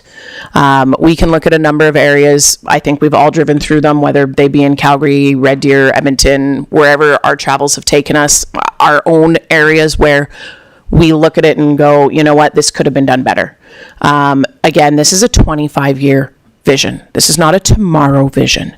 And so we do believe and support the idea of we want to see things done better. We want to see a more walkable, integrated community. This is how we do it. And it's a hard decision. I'm not saying one is necessarily right or wrong, but if you don't put the hard policy in to say this is how it will look and this is what we want for these areas, you're not going to get it. I'm yet to see in towns, cities where developers are volunteering to build that type of building. They're typically more expensive to build. And the conversations at the administrative level that we've had is if they can do it in Belvedere, why can't they do it in Chestermere? Why should we settle for a lower standard design? Okay, thank you. Councillor Sambo. Thank you, Your Worship. To clarify, can I ask questions right now about feedback in the agenda package that wasn't discussed verbally? Yeah, so if you're looking for something to be changed in the MDP, we'll do that as part of second reading. Mm-hmm. But if you're asking about something, say in the What We Heard report, or you're asking about something like in any of those other reports, absolutely, that is absolutely fair game for the public presentation to be asked. I would like to ask a question about an area that was identified in the package by a resident. Yep. All right. Because that's, yep. All right, then through you, Your Worship, to administration, there is an email here from, I believe this is Elizabeth Bylaw. I'm not sure. Yeah, I'm not sure if you've had a chance to look at this one, but she has identified an area here that she thinks would be good for a park. And I was hoping that you could discuss what is happening on that plot right now, but if you don't have that in front of you, that's a little tricky. Our lovely Ledge Services are going to pull up the comment so that not just I can read it, but anyone else can take a look at it. And then once my memory is refreshed, then I can provide a comment. Great, thank you. Yeah, that's the one.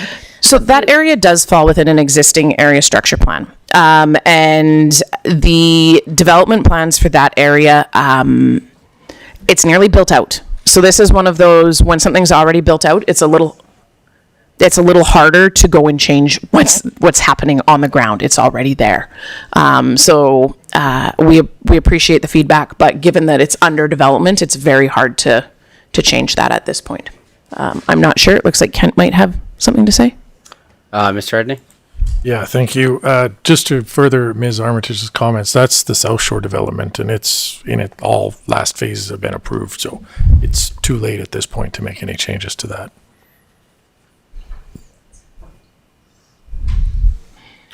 Okay, great, thank you. Watching my screen, I'm anticipating a number of other questions coming. So what I'm going to do is I'm going to ask that we take a quick 5-minute break, as we're almost coming up on just over an hour and 20 minutes here. And when we come back, Councillor Worzanowski will have the floor first when we come back from our break. So take a quick 5-minute break, come back at 7:25. Thanks.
Good evening, everyone. We're just coming back from our break, and as promised, Councilor Wozanowski has the floor with the next question. Thank you, Mayor Dean. I'll just wait for the gallery to settle down for a moment when we're ready. All right, thank you.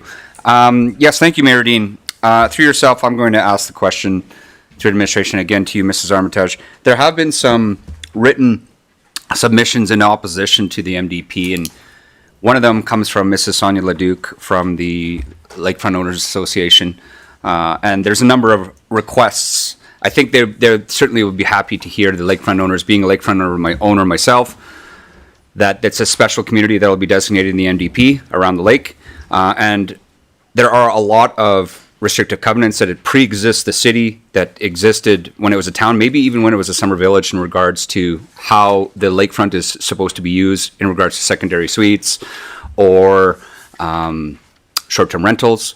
So my first question would be in regards to what is our feeling in the MDP in response to some of those requests from that lakefront community, and while you're thinking about that answer, also in regards to environmental stewardship. The lakefront is a precious resource that we share with many communities. Certainly the people on the lake have a benefit by living on the lake, but there are a lot of residents and non-residents, commercial, non-commercial, that use that lake, and the health of it is something really important to that community. So have you considered that in the revised MDP? I will ask if, again, our wonderful Ledge Services can pull up exactly what they're pulling up right now. And we'll kind of walk through some of their comments. Specifically, we'll jump down to where it says, as it relates to changing the wording in 4.4.4 from cleanup efforts to environmental stewardship.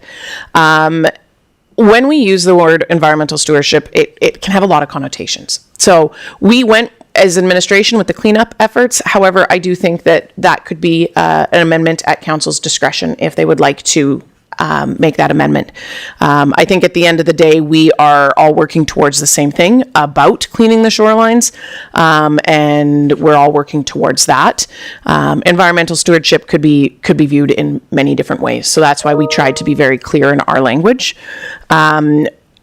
We also have the edit to 4.4.4.2 that lakefront neighborhoods instead of instead of should, they've suggested changing it to shall, continue to be predominantly for large lot, single detached residential developments. The reason we have something like should there is there's a lot of discretionary uses like home occupations, and people do like to have those. If we say it shall only be single detached residential developments, that could end up having some pretty significant changes in a future land use bylaw update. I think that it is very well understood that the intention here is to keep the single family homes that are there, but that would be why it is a should in my mind. That said, again, that could be something that council chooses to make an amendment on to change that language, understanding that there could be some unintended consequences.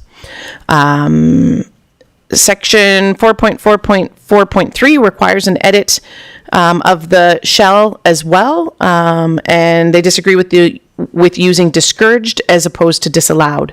However, if the land use bylaw requirement for R1L 50-foot lot width is respected and enforced, then no multi-dwelling residential developments are allowed. That is of a lesser threat. That is, I think, ultimately, we have to remember in any lot sizing that comes forward, there is the opportunity to apply for variances, and even if administration turns them down, there's the opportunity for people to go to the Subdivision and Development Appeal Board. I think this question has to do with some history that I think I've been in a few meetings with. We can't prevent someone from going to the Subdivision and Development Appeal Board if they do want to make it slightly smaller. That is their right under Alberta legislation. And so I think ultimately, the intention would be that you have to meet a land use district, and those variances would go through that type of a process. And ultimately, be heard by the SDAB, Subdivision and Development Appeal Board. So again, those shalls and those shoulds, I really think that those are a council discretion on if they would like to see them changed or not. And just as a reminder for council on that, that's what we will do at second reading. That's where the debate on those can happen. So right now, we're just seeking input and information. And then should we decide, when we decide to go to second reading, whether that be tonight or at a future council meeting, and we can discuss that here when we close the public hearing, that is when we would debate the merits as to whether or not we want to make that change. So right now, again, this is just simply we're getting information to help us then when we get to that point in the debate. Okay. Council, any other questions that you have with regards to the presentation, something in the package, or something that was presented? Councillor Sample. Thank you, Your Worship, and through you. There was another comment from Ms. Lemna, and it was about not-for-profits, and I didn't catch all of the sections that were referenced, but I think the intention of the comment was a request to include language that encourage development of not-for-profit space. I'm just looking to see if that's how others understood it as well. I'm wondering if you could speak to how that could be incorporated into the section, or could it be incorporated at all? I also did not get the section number she referenced, but I believe that Jeevan and Josh managed to write them down. She said them fairly quickly. And the idea, what I understand, is that they're in the recreation area, those clauses. She would like to see them added to the social service section in a similar nature to how they're written, just instead of for rec, written for social services, and to provide additional supports to the social services. And maybe we could just confirm those numbers of the ones that you wanted moved? So we can do that after. I would say that when I saw Ms. Lemna come in this evening, I believe I saw her come in with a duotang with all kinds of sticky notes sticking out of it that she may or may not be holding up right now. So what I think would be a suggestion on that note would be that she could just see Josh and Jeevan after the meeting and just provide that, and then that'll provide the opportunity for them to be able to speak to those. Excellent. Thank you. Great, thank you. Looking back to council for any questions you may have. Councillor Worzanowski. Thank you, Mayor Dean. You know, in the spirit again of environmental stewardship, I wanted to touch on, there has been some commentary in what we've heard, also in some letters in regards to the opposition promoting stormwater management. And I just wanted to ask, as we didn't really touch on it too much, even though there has been some commentary in opposition to some of the proposed changes to the MDP, maybe just express what our MDP does for stormwater management and the future developmental areas within the city of Chestermere. Through our mayor, to our presenter. Thank you for a great technical question. So there's a number of clauses throughout our MDP that talk about stormwater management. At a high level, let me start over. I am not an engineer, and I am not a stormwater engineer, so this is planner speak in this answer. And if we do want to have the correct professional provide more of a technical answer, we can definitely bring that person through to the second and or third reading to give you a bit more clarity, because I am not an expert in this industry and that aspect of it at all. So throughout the document, there's a number of policies related to stormwater management. Section 5.64 in particular is all about stormwater.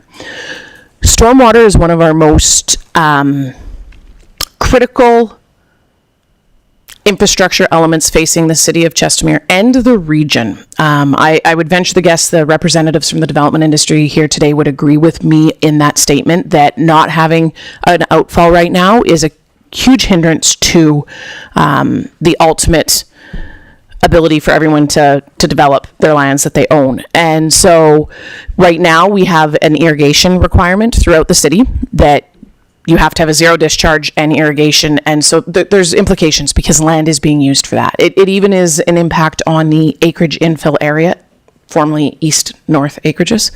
And that's why there's that 1 acre minimum, is we need the land to be able, the water to be able to percolate into the ground. So we have a whole section on stormwater. I don't want to try to go into each policy because I know I won't get the technical elements of this right. What I can assure you is that the correct professionals have reviewed this. Ultimately, the city is working on an outfall.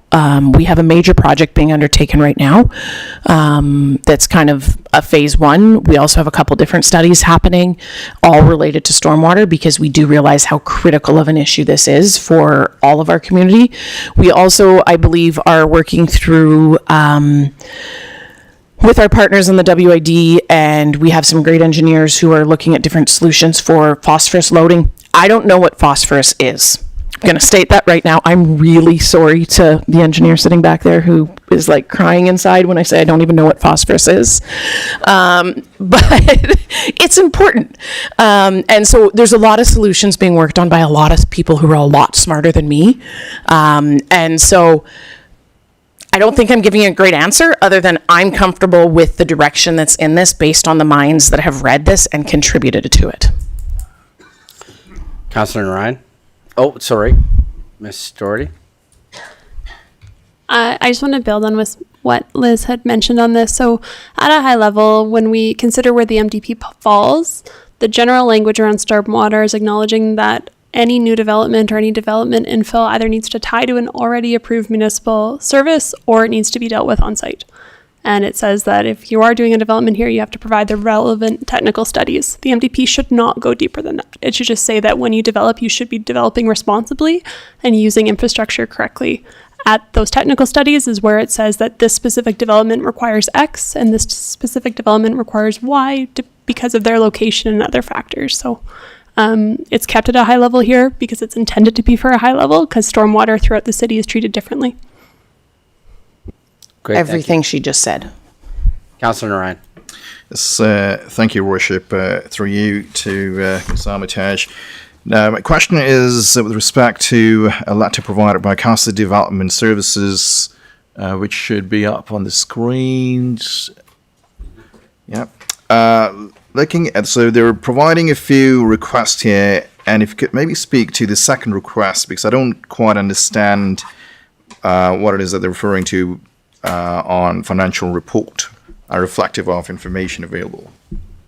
One of the criteria we put into the comprehensive planning areas is essentially, if you're going to do a development, we want to see a financial analysis of that land. This is something that is common practice in BC. Basically, we're looking at what is this thing going to cost to eventually service for the city to take over? What are we looking at from a revenue incoming and then operations to be able to actually afford this development? Are the right choices, smart choices being made in terms of the MR use or the location of stormwater ponds or the amount of commercial? That's probably a better example of it. And so we're looking to get some understanding of an ASP from a financial side before we approve it. And we come to council with a recommendation. And if it can be done elsewhere, and it's done as more of a common practice elsewhere, I think it is prudent for our municipality to start to ask for that level of information. Yes, it is an additional study, but it is one that provides out a really good due diligence report. And I will actually ask, because Nimish is in the audience, if he has anything else to add on that. No, I think it's quite prudent about that. No.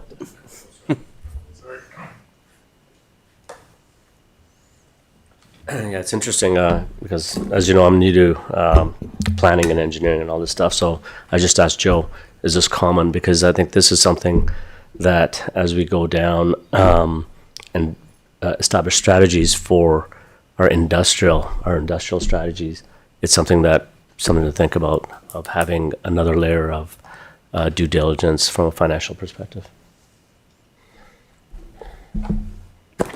Great, thank you. Councillor Worzanowski. Thank you. I think this will be my last question, so I apologize for all the questions. Whenever you say that, you have three more after. Oh, I'm sure you're next. No. So through you, our chairman, and administration to you, Mrs. Armitage. maybe this question may also apply to our economic development, but you speak of red tape, and I know that there are land uses and other bylaws that will be amended as we amend or read our final reading of the municipal development plan. In the future, if our borders change, how will it affect our MDP? And how do we go about dealing with that with minimal red tape? Because obviously, if our borders do change, the game changes, pun intended, in regards to commercial or residential development as we grow. Great question. If you were to go through, and I'll make a hypothetical and say if an annexation were to happen and we bring more lands into our boundaries, you have to update all of your documents. Particularly, you'd start with your MDP because you don't have a vision for lands you don't have right now. Through an annexation process, you're doing a lot of forecasting. You're looking at how you would service those lands. You're looking at what the potential long-term uses would be. So your MDP update, assuming your annexation got approved by the province, your MDP update would be based on a lot of that information and public input. So you would have to go through a process that would reflect the new boundaries. You would have to do an update. Hopefully you're doing it right after your annexation. And in fact, you probably have to do it right after because you have to have an MDP that covers all of your lands. And you would just use that community input that you've already received to direct your MDP amendment to bring those lands in. That said, you're still likely going through a process of community engagement. You'll have new landowners who may not have been involved in the original information, and you will have to go through an MDP update. There's no way around that. From a land use bylaw perspective, you would also be potentially having to create new zones to cover lands. You may not need to. It just entirely depends on what you're bringing in. I would suggest there's been a lot of lessons learned on the acreages over the last number of years, so hopefully we can do things a little smarter if we're in that position. And so all of your documents, even your UMP, your TMP, all of those documents would have to be updated. And that's just the nature of going through that process. There's no way to shortcut it. Great, thank you. Deputy Mayor Schindler. Yeah, so through the chair to administration, and I want to preface this question with I'm not entirely sure if this is the document for this information, but looking at like section 5.4 and then the following stormwater policies and the whole environmental aspect of the NDP, is this where we can encourage the use of technologies to make our community a little more environmentally conscious, like permeable concretes or solar panels as a requirement for future development or a recommendation for future development? Yeah, that's fine. Okay. Because that's more of a general question. Yeah. I don't think Deputy Mayor is suggesting an addition or a deletion. No, right now. I'm just- He's asking a general question. So yeah, that I'm fits encouraging. within that. I'm asking about. When we look at that hierarchy of plans, this is a really high-level document. There have been some spaces in this MDP where we've gotten really into the weeds. I'd say the loam storage for schools. There's areas where we've really dug in because we've needed to. I don't believe I know of any municipalities that, for example, are mandating solar panels on roofs. Could you? I'd have to do some research on it. I guess it would be in a design guideline. That would be the area that we would put that type of a detail, would be more likely in a design guideline rather than in the MDP itself, so that we start to look at how to do that type of thing in a practical manner. At this point in the MDP, we have some broad language about doing better. And that's that 30,000 foot level that we try to keep the MDP at. Great, thank you. Deputy Mayor? Yeah, so just a quick follow-up with that. So I was looking at a section, good lord, and I'm trying to find it here, where we talk about architectural and urban design standards. Is that prescriptive of what we want communities to look like going forward, or is this just an overall That section's community standard through the ASPs? that section in the MDP is very high level. What we then get to is when we have a new community come in, the developers that are doing it typically put architectural controls onto the title and actually have a process for that look and feel of each building that's being constructed. And that's their responsibility. We don't typically get involved in that. Most municipalities do not get involved in that. What we do have as a city is the design guidelines, I want to say from 2011. They're pretty dated. I would suggest they're really dated. And you'll see at the back of the MDP, there's an implementation list of what we've ranked as priorities. I can't recall exactly where design guidelines are on that, but that's a document that needs to be updated. And that's a document that right now is focused on certain buildings, being that commercial and an industrial side, but it could also be expanded to include a section on, look at that, they're on the ball. And awesome. And so that's where those design guidelines could include a section on best practices for building materials or that type of thing. I don't know, again, legally if we could mandate something like solar panels, but we can look into that. Or look to Mr. Edney, who seems to know the answer. Mr. Edney? Yeah, thank you, Your Worship. Just to add on that, no, we can't legally mandate them because you have to be able to work with the grid provider and it's really complicated in the background, but we did it.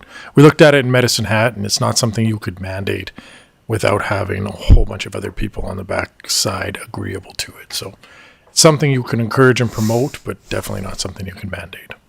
Great, thank you. Councilor Randall. Thank you, Your Worship, through you to administration to Ms. Dorothy. My question is, there is a letter in a post from CASA. They point out number 1 and the 3, if administration can bring it on to the monitor. I'd be appreciate that. So can you just provide a little bit of clarity for the public for that? I'd be appreciate for that. I remember policy 3 off the top of my head, which is to provide greater, back up. To provide greater clarity on additional items. Additional items is my favorite thing as a municipal planner. It's called our wiggle room.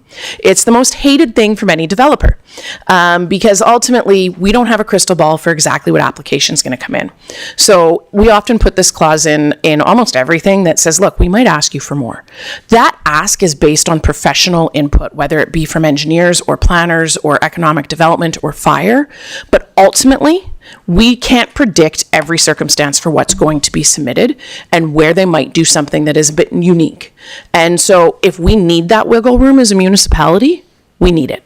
And we don't want to have to say, oh, we got to go get an amendment from council because we didn't put that we need a fire flow study because you were wanting to start construction in a way that is happening before the water service is properly there.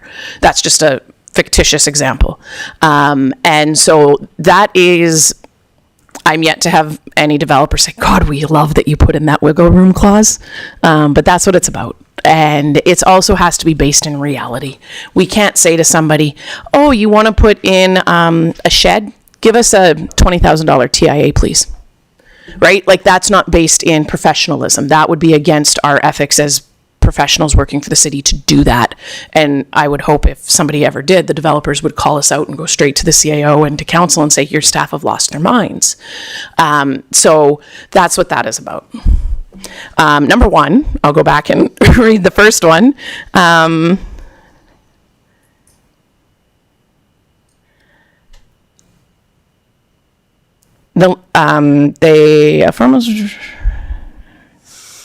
The language within the comprehensive planning area policies be amended to confirm the flexibility in the uses, thereby aligning more closely with the directions established within the 2016 MDP, which identifies these lands as residential neighborhood. We've heard from this developer and this area, this is a concern to them. We've created the flex area with the intention of allowing some flexibility in here without having to come back and amend the MDP, but following that through into the ASP that'll eventually be in can you go up for a second? Up again? I want to see, I'm just looking for, okay. Now back down. Thank you. Ultimately, we are looking to do things different. This goes back to the conversation we had before. Sorry, I was getting confused in the area that this letter was in response to. And so ultimately, we're looking at doing things differently. So yes, the 2016 MDP does have some stuff in it on being more residential neighborhood. That's not the vision that we've gone through this process and looked at, and that's not the recommendation today for this area. Great, thank you. It's like I predicted it. Councillor Worzanowski. Yes, you predicted right. Thank you, Mayor Dean. No, actually, Councillor Schindler, I don't know, gave me the idea, but through our mayor, administration to you, Mrs. Armitage, you talk about transitional housing. Do you see a potential solution regarding the Paxton land in traditional residential and the neighboring potential industrial in the MDP? The reason why I'm asking is if you look around our community, everybody loves living near water. All the lots along the canals are scooped up pretty quick. A lot of people like living on there. They like living on the lake. They like living by the ponds, recreational areas. It seems to me that that canal area, in some ways, may be wasted from the recreational and living opportunities for the residents that may potentially be living there. Great question. This is the Bablak lands, right? Bab Lake? Mm-hmm. The lands that Ellen is representing. Mm-hmm. Just to make sure we're talking about the same area. So we've had a lot of conversations about these lands in particular. And the direction we have right now is based on what we are anticipating to happen with the Beacon Data Center, that this area will be best served for the community in its entirety, beyond those lands as industrial. We can look at that lands, and there could be areas where they're directly adjacent to Kinneberg to the north that might make some sense for some residential. If on the north and south sides are all industrial, yes, there is the canal. I see that point. There's also a major train line that's actually been upgraded in it. Historically, we thought that train line was going to be on the sides of being downgraded and eventually decommissioned. The opposite is happening. So the setbacks from that rail line have actually been increased, and it is expected to get busier. And so in my experience in Chestermere and elsewhere, people don't particularly love living next to train lines that are active. There's also a lot of demand that I think Nimish can speak to in regards to businesses wishing to locate along that railway. So there could be some that one thing that I know we've talked about is almost along the north-south road that will eventually be built in that area. I realize I'm drawing it, but I'm drawing it on air, so my apologies. That to the west side, east side? No, west side could be residential, and to the east side where it would be the industrial that will be there on the other properties, that could be industrial, and there could be a hybrid scenario that could be there. We could even look at creating that as a new Flex 3 zone that would have specific rules around, similar to the other flex zones that have, there shall be this much industrial, commercial, and provide some opportunity to work on what that would look like. There's a lot of options for those lands. But ultimately that railway has been identified as a key economic corridor. And I will invite Nimish if he has more to say on that.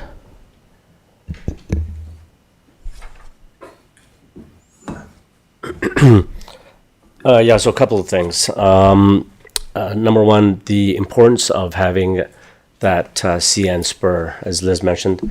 They've mentioned that area is going to get really active. That line's going to get active, and I assume that's because CPKC is at a critical point here of getting approved, which is just down the road. So I think this all kind of comes into the big, the largest largest inland hub strategy. So when I'm talking to potential investors or industries, this line differentiates us from a lot of other municipalities that may have the same things as us, but they may be missing a line. So this, again, a key asset for us.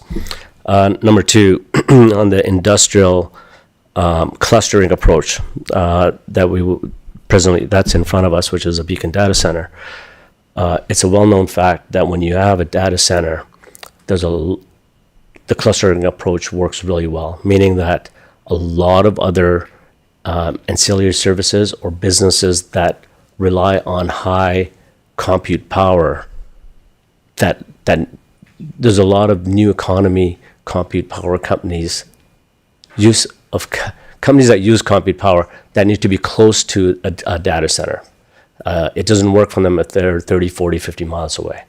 So again, these are proven cases, and hence the clustering strategy and the need for industrial area around the Beacon proposed site. Councillor Ryan, I see that you're next up. Is your question with regards to this specific lands, or do you have a different question?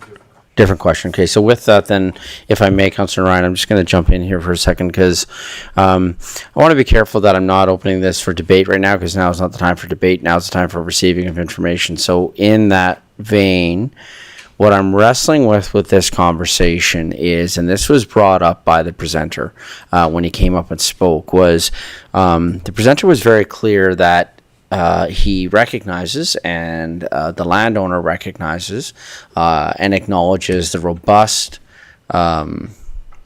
conversations that were had,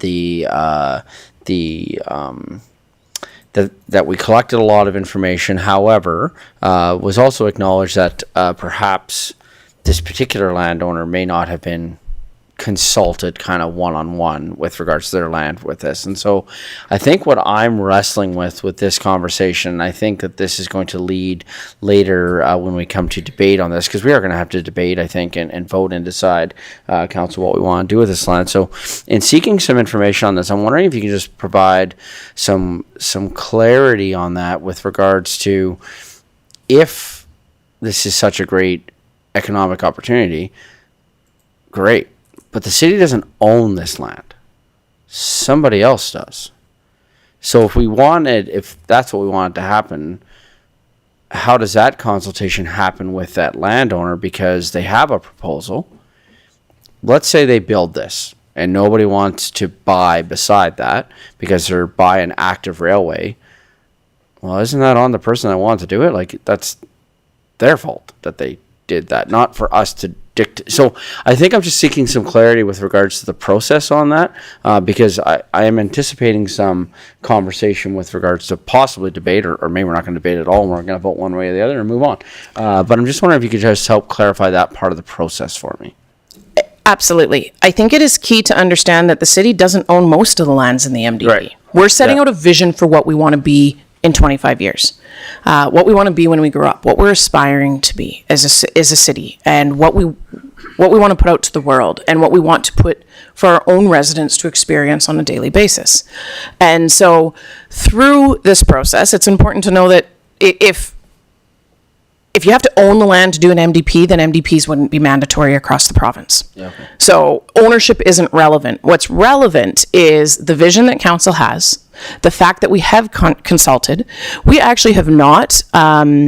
We've had ad hoc meetings, often with developers who have requested. Some have been at the political level, some have been with administration, some have been both. Mm-hmm. And that's from multiple landowners. Mm-hmm. We have met with the development industry. We went and presented with Build, the most, I don't remember when we went and did that, but I remember going to you guys. You had great donuts. Really good gluten-free donuts. And so we've gone to meetings. Through different stakeholder meetings at the onset of this project, we invited developers that we knew of, landowners that we knew of. We invited their consultants. Very few came to that first meeting. Then we gave them a hard time for not showing up. And they started to come out more. And we held a big workshop in the CRCA building and squished everyone into a teeny room and did not provide as good a donuts as they did. Although we did bring some good snacks to that one. And so we've reached out. We've been accommodating. I know on this parcel in particular, I've had conversations with their representative. I know that the former staff member who was leading this, Mr. Jack Shipton, also had some different conversations. Input has been received. We've had not just on this one, but on many specific parcels, we've had countless conversations with our development or with our consultant team, but also internally. We've had workshops with council. So through that process, we make the best advice and recommendation we can. And ultimately through this process, then you guys as council have to make some hard decisions. And so do we always get it right? No. That's what makes this a living document, but we're doing our best. I don't have a crystal ball that's perfect. And so when we're predicting for 25 years out, we don't always get it right, but we're making our predictions and our recommendations based on known facts and known current trends. And the Beacon Data Center and that railway expected increase in activity are two very important facts that we're looking at when we're considering the south part of Chestermere and the importance of those as economic generators. Also combined with the direction of increasing our tax base and revenue for industrial and commercial land. So if we want to do that, we need to go where it makes the most sense. And if it doesn't work, then I realize it's not great from a red tape perspective, but then you do amendments. But that's the reality of it, because nobody has a crystal ball. Mm-hmm. We've got some pretty smart people who've worked on this project for the last year and a half, but none of us can guarantee that it's 100% right. Okay. No, that's helpful. Thank you. And by no means, and I don't think you're suggesting I was I being critical of the process. It was simply me just trying to wrestle with that, right? Because I do anticipate some robust discussion coming around this particular set of land when we get to second reading. Councillor Ryan. So, thank you, Your Worship. Through you to administration, can I ask Light Services to please pull up the letter sent by Bill to Calgary Region? Specifically, point number 9.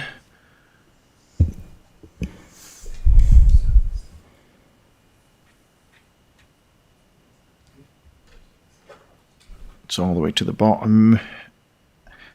And it's with respect to policy 5.11.2.16.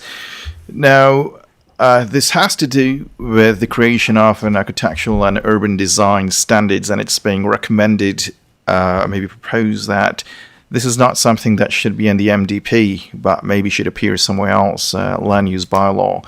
Is it common to have this part of the MDP? This comment actually caught me because this is how we've done it for years here. So we didn't think we were making a change. We were just stating a practice that has been in place as long as I'm aware. Whether or not it's in the MDP, it's the practice, and we would be requiring it at that point anyways. So we just thought, articulate it. And so if everyone's been doing it, we're not changing anything. Great, thank you. Councillor Grant. Thank you, Mayor. Through the chair to administration. We've largely talked about residential development, I think, for probably about 2 hours. So I'm going to ask a question about commercial development and economic development. And I refer to section 5.3. So it's no secret that we're trying to encourage economic development in Chestermere. And I'm wondering if there is anything more we can add to this section from a high-level policy perspective to be investment ready and to help reduce red tape to attract that investment. I'm going to ask Nimish to come help answer this. What I will say on this is by putting in the maintaining a 3-year supply of serviceable commercial and light industrial lands, that's a pretty big target as an addition. And I think we've added a lot here without being too cumbersome, but I really do think that Nimish is probably the one to best answer this question. So while Nimish is working his way up there,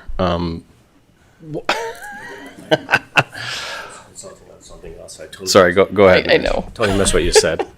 I wasn't paying Missed all of attention. it. Sorry, teacher. This is right up your alley. Yeah. So given what's in the document here, I'm wondering what we can do to make sure that we are more investment ready and that we are reducing red tape. So in here, we do talk about how we are maintaining that 3-year supply of serviceable land. I would like to ask, is there a distinct difference between serviceable and serviced land, and how that would play into being more attractive or not? Yeah, from an economic development perspective and investment attraction initiative, I mean, I just had this conversation a couple of days ago for quite a few people. Obviously, service land is way more amicable than having potentially serviceable land, because when they're looking at things, they want to investors, industry representatives, they want to look at hard numbers, right? And so they'd like to know, which what is it, and they prefer, obviously, to pull the trigger faster and to have it serviced land versus unserviced land. Sure. And then I think the new designation of those economic lands that are flexible, those flexible areas, how can we incentivize that area to be serviced to help that investment? Is there a role we can play in making that area more attractive with servicing it? Yeah, definitely. Or is it cost prohibitive? Yeah, I mean, as far as the land being serviced as an incentive, that's what you're asking? Yeah, for sure. That's a huge attraction. Yeah. Great, thank you. Any other questions from council with regards to anything from the presentations, what we heard in favor or opposed, or anything that's within our agenda package for this evening that would be outside of looking for edits to the MDP?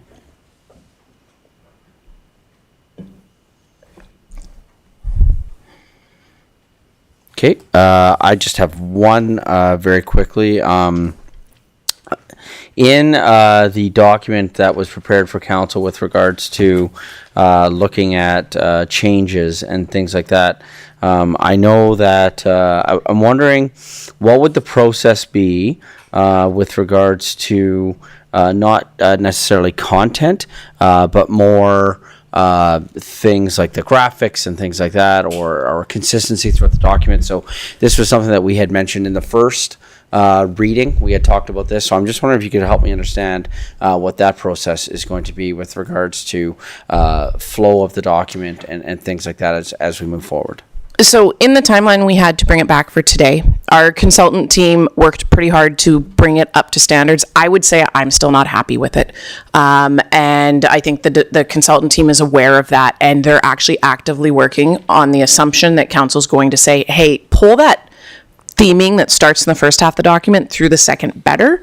And so that's something that we're expecting that council would make a motion to do for bringing it back for second or third reading to have that pulled through better. So when I look at it, it's that footer that starts at the beginning of the document, then just vanishes, and they didn't have time to do that with all the other changes we were working on.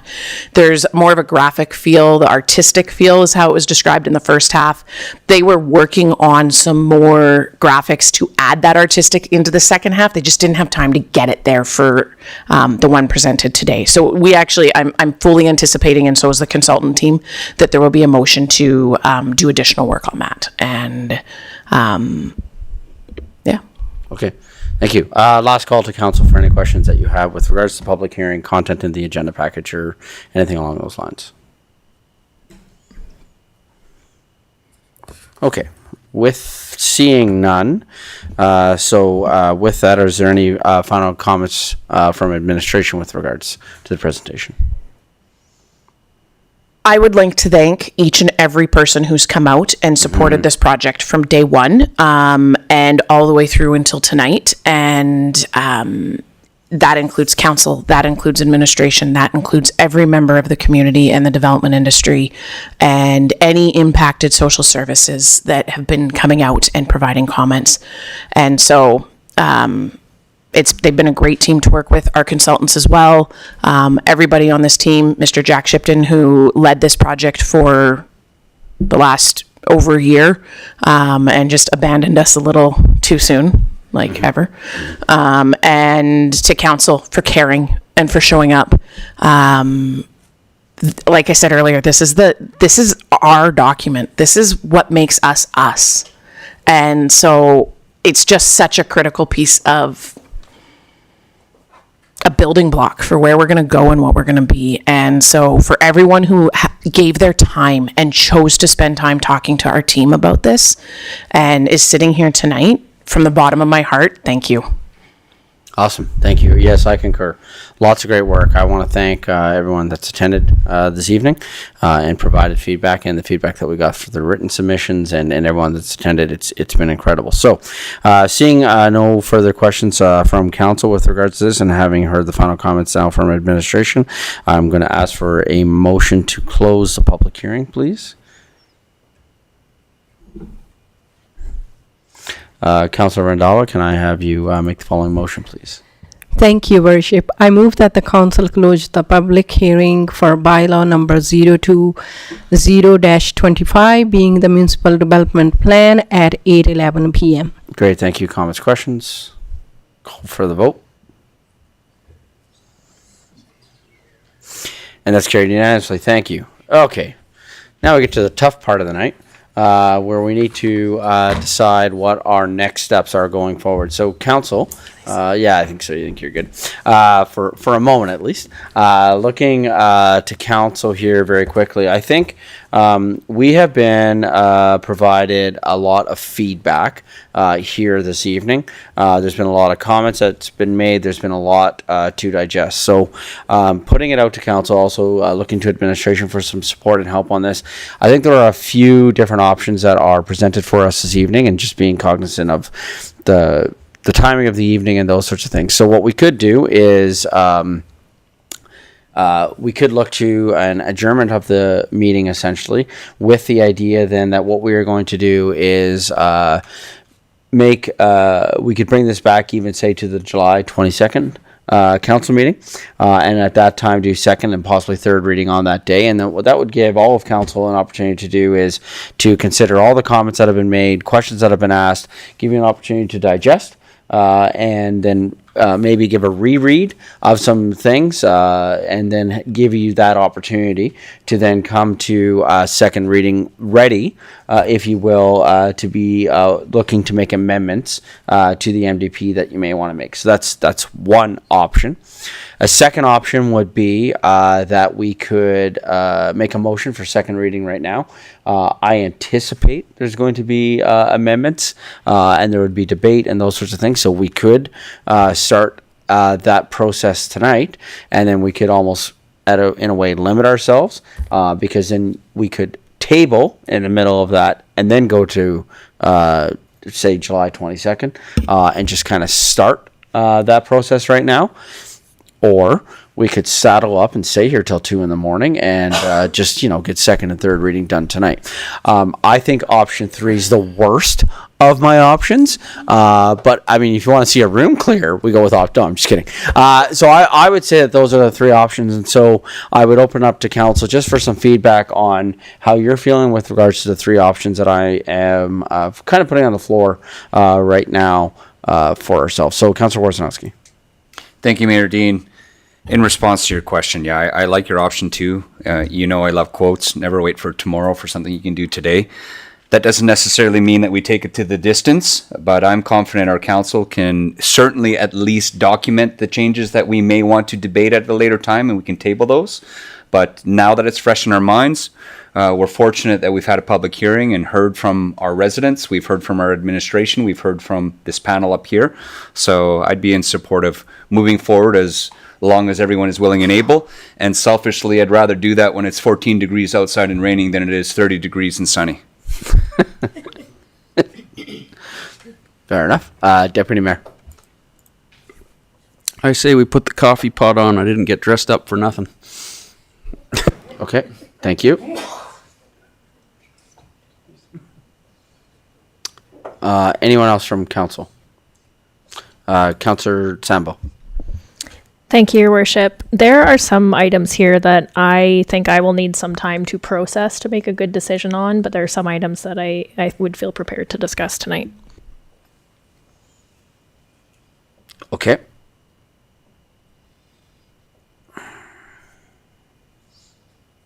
Councillor Grant, Councillor Ryan, Councillor Randhawa, would you like to weigh in on this one? Councillor Ryan? think I'm okay with option 2, I guess. Councillor Randhawa? Thank you, Your Worship. You like option 3? I don't like option 3. I was in favor of option 1. I should have stopped talking after option 1 is what I should have done. Okay, so I can just give you a little bit. So option 2 will work with me actually perfectly. Okay, thank you. Councillor Grant? Yes, I prefer option 2 as well. Well, hot tickety. All right. Councillor Warzanowski? Yeah, thank you, Mayor Dean. In regards to option 2, I don't know if we necessarily need to move towards, I'm prepared to make a motion. I'm not sure we're ready to make a motion because we're not going to second reading yet, or should we discuss going to second reading with the amendments as discussed and then debate what those look like and then table? Right? Josh, are you following? Do you think you can draft up something for option 2? Mr. Edney? Legislative Service, Mr. Edney. Oh, Mr. Edney? Sorry, Your Worship. Councillor Warzanowski, Kate and I were just talking about the next steps. Can you repeat what you were suggesting? If we go with option 2, do we need to make a motion to go towards option 2, to go towards second reading, start debating the items in the second reading, and then table the rest if we don't go to final? Don't go to the vote. We'll table. That's basically what we're saying in option 2, is let's get everything on the table, let's talk about it, and then table it if we don't finish tonight. I think what you should do is give second reading, like do the motion, open it up for debate. In the debate, we can do what we did before, make a comprehensive list of the changes you'd like to see. I would offer a friendly to then change that to reflect the amendments that were there and then move to third reading on the next. Okay, on the next one. I'd be prepared to make a simple request through our mayor, administration, and to Ledge Services just to go to second reading. And then we'll open it up. For debate and amendments. Yeah. Okay, because we can make motions inside there. Sure we can, yeah. Yep. All right. But given this, I would make a motion on that side. Absolutely, yeah. Okay, so on that, we took a break an hour ago. So before that motion, here's what I'm going to suggest. I'm going to suggest that we take a short 5-minute break, and we'll come back and make the motion for second reading, and then have some debate around these items that have come forward tonight.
Good evening, everyone. Welcome back. We're coming back now to our special meeting.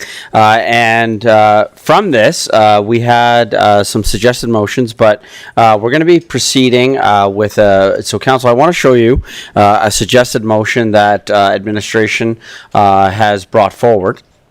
And I believe that this will speak to what the vast majority of council was looking to do this evening, and it is this. So instead of moving directly to second reading tonight, this idea will be that similar to what we've done before, we're going to make a list of the things. Then as we go through those things, as we make this list, if there is something that we strongly oppose or want to have a vote on, you're going to be able to make what's called a subsidiary motion to the motion that's there, and we'll be able to debate those items. So the idea here being that we make a motion to bring back to the Municipal Development Plan, July 22nd, 2025, regular meeting of council, the changes as outlined in the July 14, 2025 special meeting of council.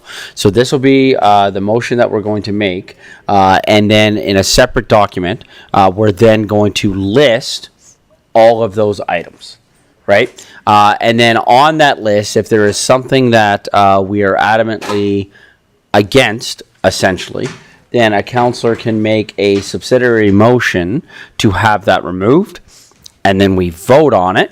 And if the vote is in favor of its removal, it comes off. If the vote is in favor to leave it on, then it stays on.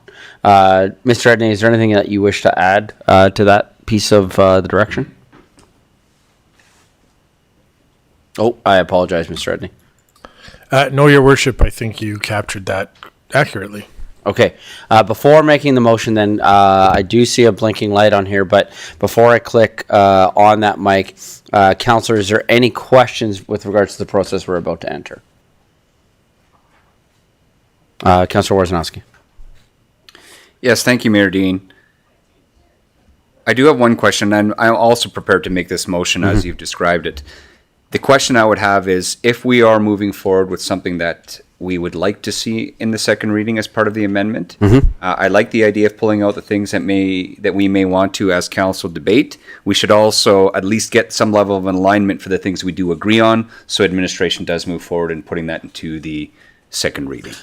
Sorry, thank you. To clarify, anything that ends up on the list here as part of this motion will come back changed in the MDP for second reading.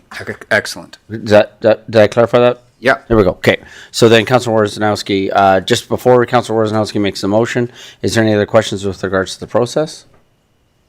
Thank you, Councilor Worzanowski. Thank you, our chair. I motion council directs administration to bring back the municipal development plan to the July 22nd, 2025 regular meeting of council with the changes as outlined during today's July 14th, 2025 special meeting of council. Great, thank you. So to Mr. Edney, I'm not going to call for the vote right now. I'm going to call for the vote at the end because we're going to create the list. Correct? Great.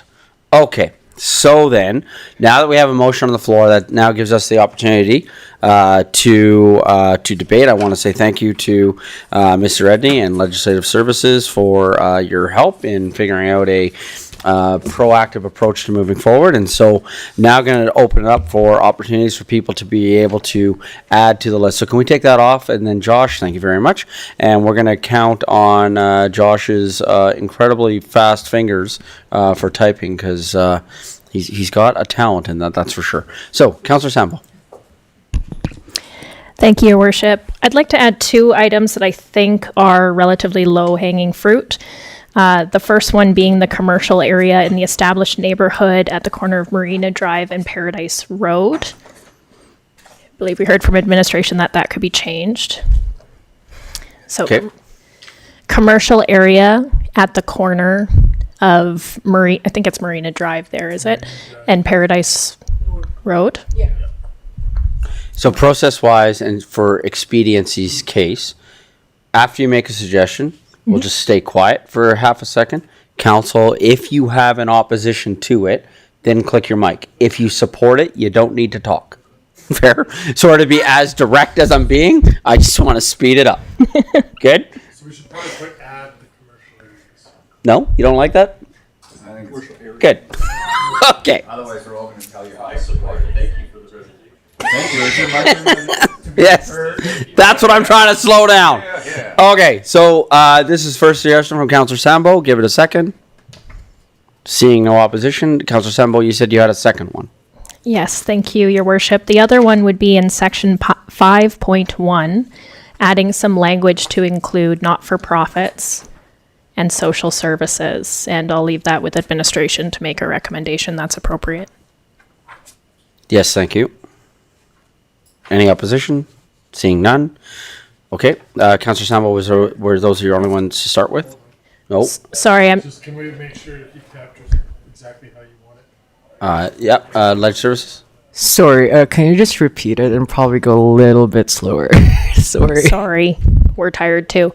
So I believe this is correct, adding some language regarding nonprofits and social services. Okay. Thank you.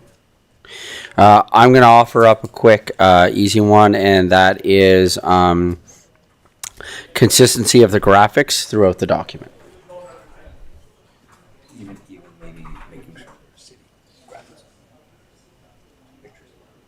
So that's Councillor Worzanowski. That would be a bit of a debate. So what Councillor Worzanowski just leaned over to say was that it's city pictures. I think that there is a bit of a debate. So I think what they're now going for is a hybrid between artwork and city pictures. I think certainly to address your concern, any picture that's in there, we should make sure that it's of the city of Chestermere in some way, for sure. That's all I mean. Okay. So, but you are okay then with the hybrid of the two, the artwork along with the pictures. Okay, good. Pictures of another city. Yes. Yeah, absolutely. Okay, thank you. Okay, opening up to council for anything that you would like to see added.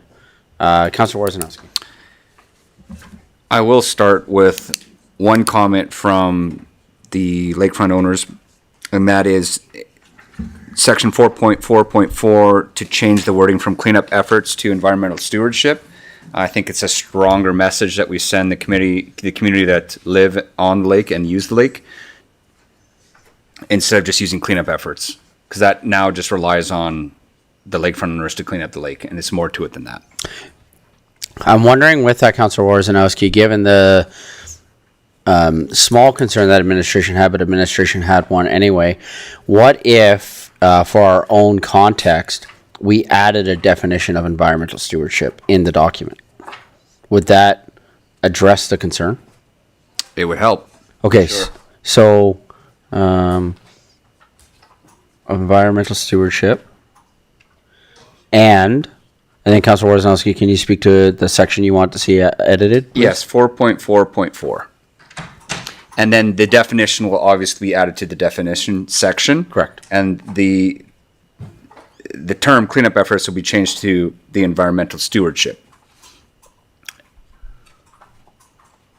And yeah, add the definition of environmental stewardship and use that new definition in section 4.4.4, which I think you have clarified here. Good? Yeah. Any objections? Seeing none? Good. Councillor Worzanowski, do you have another one? It's okay if you don't. We'll keep going. I'll let's go around the table. I'm sure I'll have more. Thank you. Thank you. Any other councillors, or I'll jump in as I have some as well. Okay, waiting until my screen lights up. I am wondering about, so I believe that the lands, I don't know if I call them formerly known as Webster, currently known as Serenity lands. I'm not sure where we're at in terms of the definitions right now, but I'm wondering about changing the language of that to a comprehensive planning area, given where that is sitting right now, because I do believe that is still listed as light industrial, but knowing the work that administration is working on, I wonder if we should just be adapting that in our MDP so we have to open it up again. But I would look to administration for that. But my suggestion would be to administration changing the language for a comprehensive planning area for that particular parcel. Mr. Edney? Just a second, Your Worship, if it's okay. We're just looking to see exactly what it says in here right now. Okay. Can we have Josh add that, and then we'll come back to it so we don't hold up the process? Comprehensive planning area is correct. Yeah, so change the Serenity, and would it be proper to call it the Serenity lands at this point? Either works because we know what you're talking about. Okay, so change the Serenity Lands to comprehensive planning area. Would that capture what you're looking for? Yes, I see nods. Okay, thank you. Sorry, nods are just not audible to our public, so I got the nods. Okay, thank you. And then,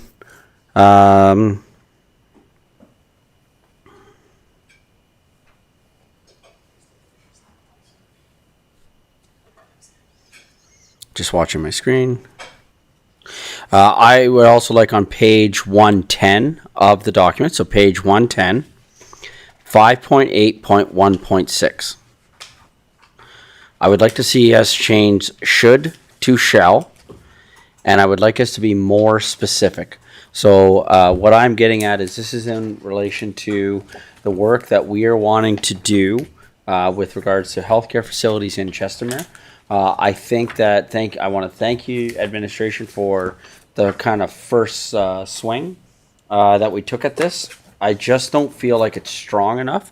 Again, obviously open to debate on this, but right now 5.8.1.6 says the city should advocate to the province for greater health infrastructure within the city, such as healthcare facilities and or hospital.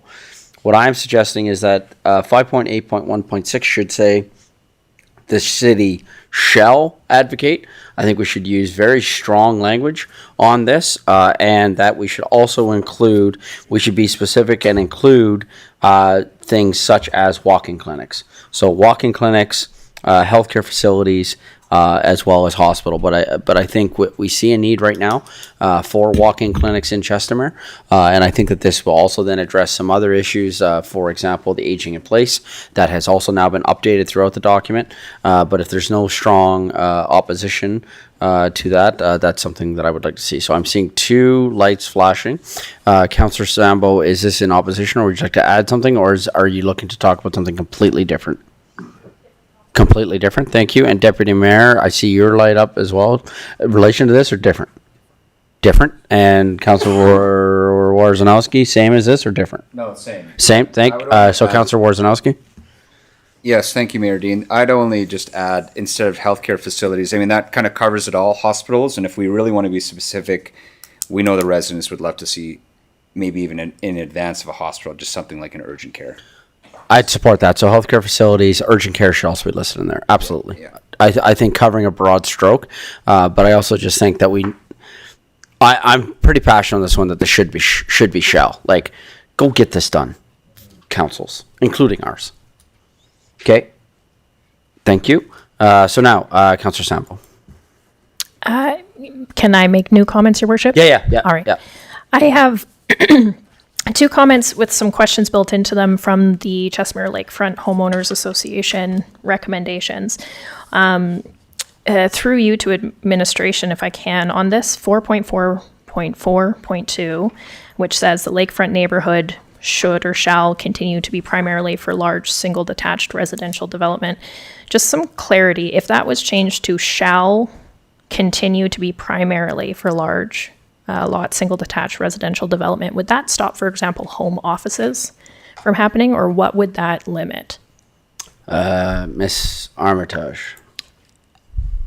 Theoretically, it could, because we're saying it's going to be just for this one use. The land use bylaw right now does not only have one use there. So I think the intention, if I may, isn't actually to say that, I think when I read the comment, my interpretation is that they're not trying to say you couldn't have a home occupation, but what they're trying to say is we don't want rezonings to R1L or smaller lot sizes within single family.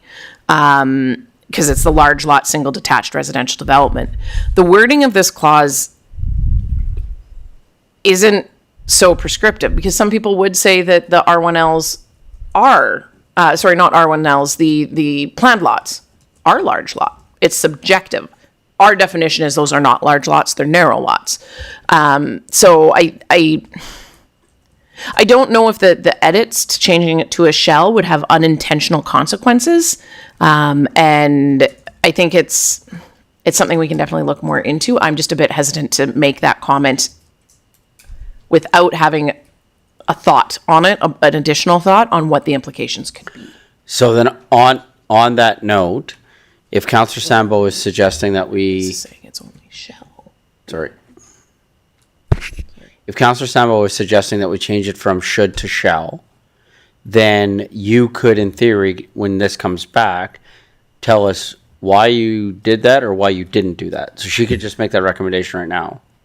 We will make whatever recommendations are made tonight. This will be like our marching orders, but we could come back and say, okay, on this one in particular, this, you know what, we've reviewed it a bit more. We want you to be aware of this before you pass third reading. If I could, Your Worship, given that, I would not be proposing that we change should to shall, but rather if administration could come back with a revision that includes all of that. I want to make sure that someone can still have a home office. We're not talking, running a commercial business from their front porch kind of thing, but like a home office with the intent of this clause. Councillor Worzanowski, I think you have pressed the button because you want to speak to this particular topic. I do. While I think it's cleaner to Councillor Sambo's comment about changing it from should to shall, the key word in that sentence is primarily. And primarily doesn't mean exclusively. They're different. It means near exclusive, but it's not exclusive. So it still is some wiggle room, as you call it, Mrs. Armitage. The reason why I don't want to necessarily add all the details in regards to the home businesses is there are existing restrictive covenants that say you can't have a home business, even though the lakefront community currently isn't disputing that. You may be in breach of that restrictive covenant knowingly. So leaving it as a primary, as it shall be a primary lakefront community with large lots, I'd agree we can define what large lot means, and it is already defined on what the lot widths are. But we have to be careful because there's legislation and restrictive covenants outside of our own bylaws that we have to be aware of. Thank you. Ms. Armitage? Excuse me. Kent and I are just having a side discussion, and I think this clarity is an important question. Is the intent to actually say the lakefront lot area shall only be lakefront lots R1L designation? I would be recommending. Because we can rewrite I would that be recommending to say that. That's the simplest. Yeah. Yeah, let's just write that clause that way. Ultimately, anyone can come forward, just like any developer, homeowner, to apply to amend the MDP and apply to amend a land use. But if the intention is that, other than those that have already been redesignated, and there's a couple of them, they're going to stay R1Ls. Yeah. If that's what it is, I'm good with that. let's rewrite it. I'm good with that. So Simple. So, Ms. Armitage, can you just ask Josh? What should Josh write down? Secondary suites 4.4.4.2, the lakefront neighborhood shall be designated as R1L. Shall lots as detailed in the land use bylaw. No, because we can't designate through the MDP. Oh, okay. So what are you suggesting? Lakefront lots shall remain as R1L designations. Perfect. Good? Yep. Okay, so Deputy Mayor, don't change your mic unless you want, if you're in opposition. Is there anybody in opposition to this suggestion for 4.4.4.2? Good? Okay. Councillor Sambo, did you have another one right away? I did on this same line of thought, if I could. Another request that they had was for 4.4.4.3. Reading through this one, it says redevelopment and infill highlighted, including re-subdivision, should be discouraged in the lakefront neighborhood, and they've made a recommendation for disallowed. I was noticing that infill is not defined. I don't think, unless I'm missing it. At the back, we have a definition for infill and redevelopment, and then we have a definition for infill development. I think if this was changed to say redevelopment, or if this was changed to say infill development, I think that would meet the intent of their comment. I have a quick question to administration. If we are changing 4.4.4.2 to this, does that not essentially eliminate 4.4.4.3? So I think, to your point, Councillor Sambo, we eliminate 4.4.4.3 based on 4.4.4.2. That's a lot of fours. I thought I did pretty good. Your worship, through you, if I could ask for clarity on that, because so when I think of an infill, I'm not necessarily thinking of intensification. I'm just thinking of building something on that land again, right? Because we do have that definition. We have the difference between infill and redevelopment and infill development, and that seems to be the distinction. So again, I don't want to overly limit, for example, if someone has a cabin and they would like to upgrade that to a full house, I feel that would be okay. Ms. Doherty, you look like you're ready to take that. Councillor Sambo, I believe that is correct. By the previous statement being reworded to lakefront lots shall remain R1L designations, what you're describing would be covered under the land use bylaw when an application was to be going forward, because there'd be no rezoning requirement to go for a building permit, a development permit to go from a cabin to a single family detached home. Got it. Then that satisfies. Thank We you. eliminate 4.4.4.3. Great. Beautiful. So beside 4.4.4.3, Josh, can you write eliminate? Perfect. Thank you. Okay, Deputy Mayor. So I'm going to go back to page 110 of the MDP, 5.8.1.5. The city shall work with Alberta Health Services and so on. I'm under the impression that AHS is going to be no longer an entity really soon, so I think administration might want to change that reference to whatever the province would like us to change it to, whether it's primary care or acute care Alberta. I would also... Sorry, just to interrupt on that. Sorry, Deputy Mayor. Yeah. Under the document that was created for us for the public hearing, they addressed that. So they said that should that change, that they will change the name at that time. So I don't think we can presuppose what the province can do at the moment. Yeah. So I think what administration is suggesting now is they would leave it as that, and then when the province makes a change, we'll make a change. Okay, and then I would like to add, while it says work with the Alberta Health Services and the RCMP, additionally add in the province to that, because things are changing rapidly in terms of policing and healthcare in this province, and I think having a reference to that might be useful going forward. So are you suggesting under 5.8? So I'm just getting to it. 5.8.1.5. Adding the words the province. Adding the province. Yeah. Alberta Health Services, RCMP, and the province. In whatever order you feel. Yep. Any, Mr. Edney? Thank you, Your Worship. Just back to Deputy Mayor's comment around Alberta Health Services. If you wanted clarity in there right now, you could just add Alberta Health Services or its successor. Because then whatever Alberta Health Services turns into automatically becomes who you're working with. Okay. So yeah, I think that would show a great level of cooperation with the province going forward. That's all I have for now.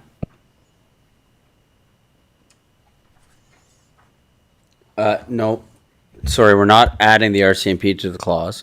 We're adding the province. Yeah, there you go.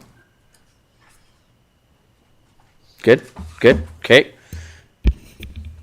Okay, while I'm waiting for my screen to light up again.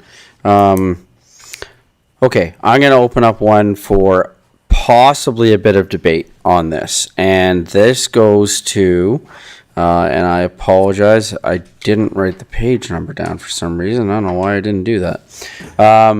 There's a reference in here to franchise fees. And I asked a question at the last one about, is that what we're actually doing right now? Within the comments that came back from administration, the answer to my question about franchise fees was that this is outside of the scope of the MDP. So just turning to that here just for a moment, it says...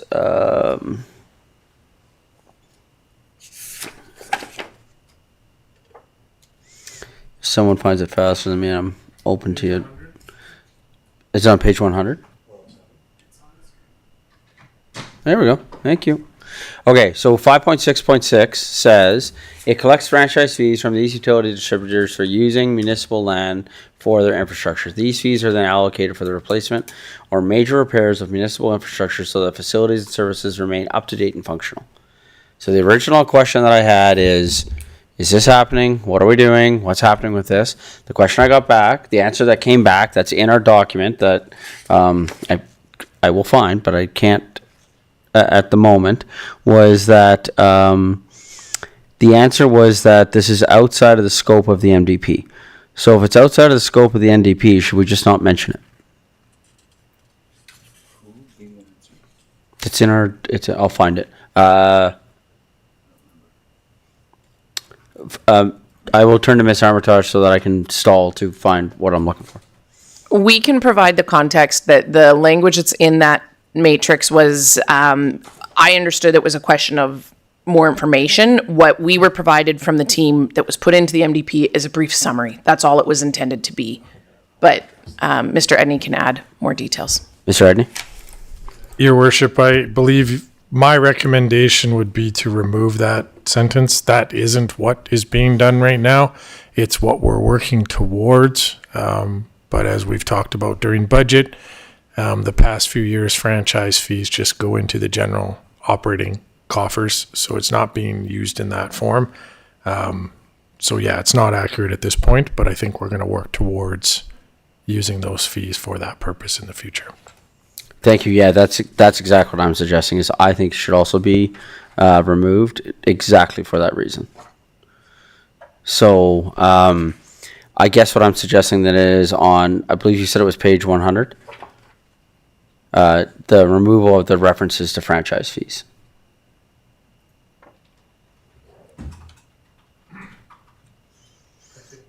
Sorry, Mr. Edney? Sorry, I think I would just remove the third sentence. It's okay to say we collect the franchise fees from them, and then the system is used to maintain reliable. I would just remove the sentence that says these fees are then allocated for the replacement or major repairs. Yeah, I think that's exactly what I'm getting at. Yes. Okay. Deputy Mayor, I see you're blinking. Is that in opposition or you have a new idea? New idea. Okay. Deputy Mayor. Oh, okay. This might open up for some debate, but 5.4.3.7, the city may develop a wetland riparian management plan to clearly outline the expectations of the city's setback calculation. I'm wondering if this is maybe we should use a stronger language and change may to should, if that is stronger, or shall, to be even more stronger to that. I believe that the lake and wetlands around this area are quite near and dear to our residents, and we should have a management plan in place. Well, you really got administration's attention on this one. All three of their hands went up, Deputy Mayor. Amazing. So we'll start with Miss Doherty. Or Miss Armitage. Miss Doherty. The question, sorry, that Liz and I were just chatting about is just, could you reference that clause number one more time, Councillor Schindler? 5.4.3.7. And then I will speak to it briefly on that. In that summary at the end of the MDP, the wetland riparian management plan is notified as like a level 3 priority for that. So I think we could be in support of changing it to should, but bringing that above all of the other items that require updating, I would not recommend, just based on their severity and impact. So full support on, or recommendation to go from may to should, but I would not elevate it to a shall. Okay. Okay. Good. Councillor Warzanowski. Thank you, Mayor Dean. You know, Councillor Schindler, that I'm in support of anything lake health or water health. What concerns me about this clause, and to Ms. Doherty's commentary, is we have a number of different initiatives forthcoming in regards to the health of our watershed and our lake. and I may be opening up another can of worms for administration, but should we, as part of the MDP, try to consolidate everything such that we cover off on stormwater, lake health in a should or shall clause in the MDP, as opposed to just specifically talking about a lake and water management plan? You know, I mean, we in a few weeks we already have we've already done a lot of work, and council is being presented from the Lake and Watershed Committee on what a strategic plan may even look like. But that may be different than what's being designated here. So can we clean it up in such a way that we're all inclusive of everything lake and watershed, stormwater, etc.? Because to Kate's point, we don't want to update 20 different documents. We just want one. Keep it clean. Ms. Armitage? No? Ms. Armitage?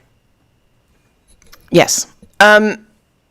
There's so many different facets, not faucets, of of water, that it wouldn't just be one plan. It would be multiples, right? It would be different analysis. Different experts are looking at different pieces of this. And so I think that we do want a nuanced approach of, we have wetland strategies that need to be done. We have stormwater that needs to be done. And I think off the top, I don't feel that this one needs that change. I think what matters the most is the shoulds and the mays and the shalls, the budget that goes with it, and that chart that's at the end of the MDP that talks about the priority ranking. I rather than going through the document and looking at how to reword the type of reports, go and look at, is the priority that staff has identified the right priority? There's some that are legislated, like the intermunicipal development plans and the intermunicipal collaboration frameworks. We have to do those. But these other ones, if budgets were unlimited, yeah, let's do them all tomorrow. But my dad taught me when I was a kid, there is no money tree. So I think, to me, the focus needs to be more on what are our priorities versus trying to create an all-encompassing study for water-related items. I understand, and you know, I'm an engineer myself. And I know you're not one, but no, that was meant to be a joke. It didn't come out that way, but that's okay. What I would say, though, there is some relatability to wetlands and watershed and stormwater that could be potentially integrated. So where we can reduce fragmentation, I'd like to see that. And if we are talking about prioritization, because we don't have unlimited resources, I think the focus should be more towards a lake and watershed plan as opposed to a wetland plan. While I think they're both related. But that's where I'd like to see the focus as opposed to the wetlands, because without a lake and watershed plan, inclusive of stormwater management, this city is going to stop growth by 2028, 2029. Ms. Doherty? Yes. So, Councillor Worzanowski, to just build on the comments you had there, my recommendation on this is that stormwater needs to be its own stormwater management plan. We have that. It's equivalent to a transportation master plan, and those are guiding documents for our development of how they will develop their communities. So that one, just based on offsite levies alone, is not a nice to have. It's a mandatory document that we need to guide our development. With respect to a wetland riparian management plan or a watershed management plan, to Ms. Armitage's comment earlier, they serve separate purposes, but they need to be complementary. So I think the intention with that is that we will find synergies as much as possible to reduce the amount that we need. I think Mr. Boucher earlier, someone had made the comment that there's 30 other documents that span from this that we have to make this actually implementable. So my point being, both of these things that we have identified are, unfortunately, just due to the realities, lower priorities than others. And when the time comes where the funding is available and we take on the development of these plans, if we can make one plan serve two purposes, 100% administration will go with that recommendation. This is what we know now, considering we currently have neither. So we've put in here that we should have both. Could they develop to be one when we undertake this? Administration will happily move forward with that. Councilor Worzanowski? Yes, all I would say is, I'm not here to, you guys are the experts on how the plans should be outlined and presented to council. All I would say to support Councillor Schindler is that if we're going to be doing may to should, we should be doing the may to should for lake and water management plan as well. Okay, so can we have that as suggestion number 12 then? Yeah, I don't know where it is in the MDP, but if they're both in there, let's go from may to should. May to should for, say it again? For lake and water management plan. Okay. Josh, you got that? It's watershed management and recreation lake management. Yeah, I don't know the clause. I gotta find it. Okay, so why don't we give Councilor Worzanowski a minute to look for that, and then we'll go back to Deputy. Oh, do we find it? Oh, it's already a should. It's already? Yeah, we're good. Good. Okay, so go back now to Deputy Mayor. Yeah, so the should and watershed is a priority 3. Is that sort of the metric that we're going with? If it's priority 3, it's a may, priority 2 is a should, and priority 1 is a shall? If I'm understanding correctly? Mr. Edney? I also think one of the things for consideration too is the timeline of this document. Yeah. Right. When we're talking shall and should, we're not going to go out and do all this stuff No. this year. So No. while it's a priority 3, it's still going to be developed Yeah. in the near term relative to this document. It's just not going to. Yeah, it says within Right? the next 3 to 6 years. Yeah, for something like medium that. term. Yeah, I like to emphasize the importance of water coming up. We're slowly losing the amount of available water. So coming up with a strategy ahead of time, I think is super important. Ms. Doherty? I just want to confirm, so the waterfront policy is 5.2.3.2 for recreation lake management plan is already should. Mm-hmm. So, and to the point that was brought up earlier, the timelines are at the top of that graph of priority 1s are just things we need to do within the next year. So will be reflected in 2026 budget. And then everything else falls out of that. So Councillor Worzanowski's concerns or comments have already actually are reflective in the MDP as presented. Okay, we're good then? Okay. Councillor Sample? Thank you, Your Worship. Just listening to the conversation and understanding that the timeline in the priority list is affected by may, should, shall, I would add some support to putting shall for both of these items, 11 and what would be 12 here, for no other reason than drought and flood are becoming more and more relevant and impacting our residents' ability to use their properties. So at some point in the near future, we should be looking at these areas and how it's affecting or how it could help mitigate drought and flood conditions. So I won't go to fisticuffs over the should versus shall, but I would support shall.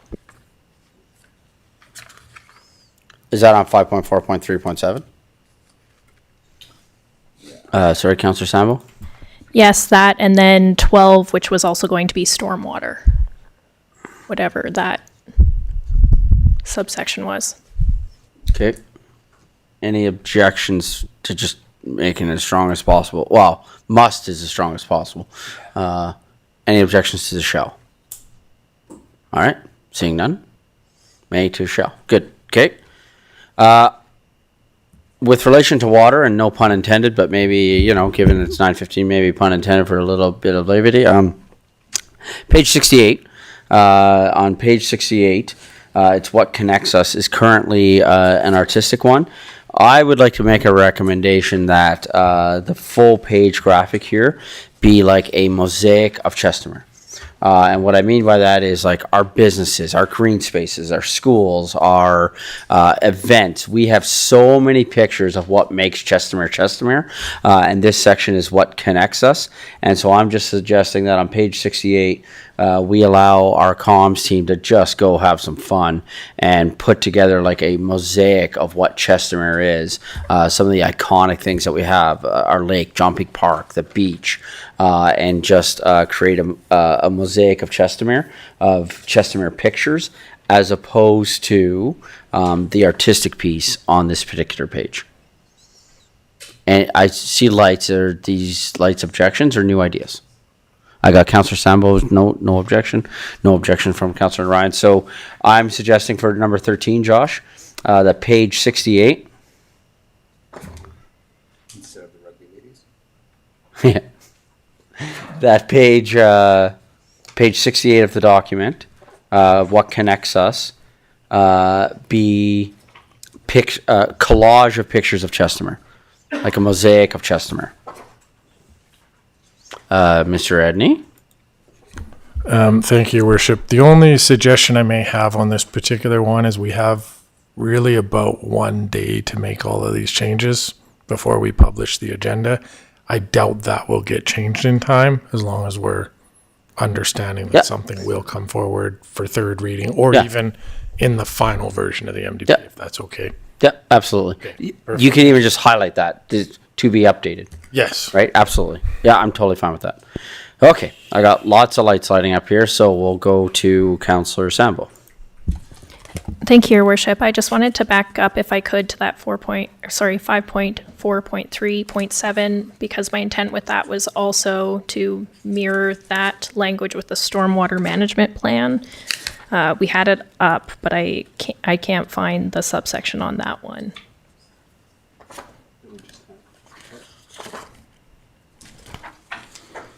Which ones again, sorry? It was the stormwater management plan. We did have it on the screen for a second. And there it is currently a shall, and my intent was to suggest that one be a shall as well. No, it's not that one. It's not that one. Number 5.6.3.2 is part of water policies. And then stormwater is... Councillor Sambo, do you have the exact one right now? I... Okay, so what I'm suggesting is if you don't, no worries. Let's give you a second to find it because we have 2 more lights that are lit up right now. Yep, sounds So good. give you a second to go look, and then I'll go to Councillor Narayan. Thank you, Your Worship. I don't have an addition, but I do have a question of administration with respect to the letter that was provided by Centron on Clearwater Park Village. And they are suggesting that there is some sort of contradiction in language, and they have made some suggestions. So I guess my question through you and through Mr. Adney and maybe Ms. Armitage is just your opinion on what is being proposed and if that has been considered. Mr. Edney? Thank you, Worship, to Councillor Ryan. I don't see their letter in the package here, but I'm familiar with what it states, and essentially they're looking for, I think they call it the East Village Center, to have it's essentially the exact same wording as the Chestermere Boulevard corridor, where they're looking to have a comprehensive development plan implemented in that place rather than very restrictive MDP amendments. Do we have that?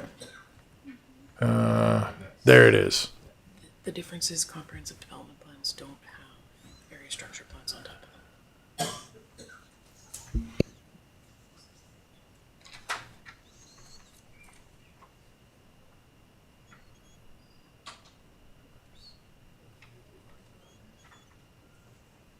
of them. The main differences between a comprehensive area versus what is this area is the comprehensive planning areas don't have area structure plans on top of them at the moment. So this area already has an area structure plan. So they already have a plan they're supposed to be following. So it wouldn't trump that. That was a bad terminology. That area structure plan is still there. It's still a statutory document and a statutory requirement. So to put a comprehensive planning area there doesn't really make sense. Amend the ASP. You're good? Okay. Councillor Wozzanowski. Yeah, I have a controversial one that I want to kind of bring up, and I know that administration has put together a strong recommendation on the Paxton lands. I still can't help it. Beat me to it. That's what I was going to do next. I still can't help it.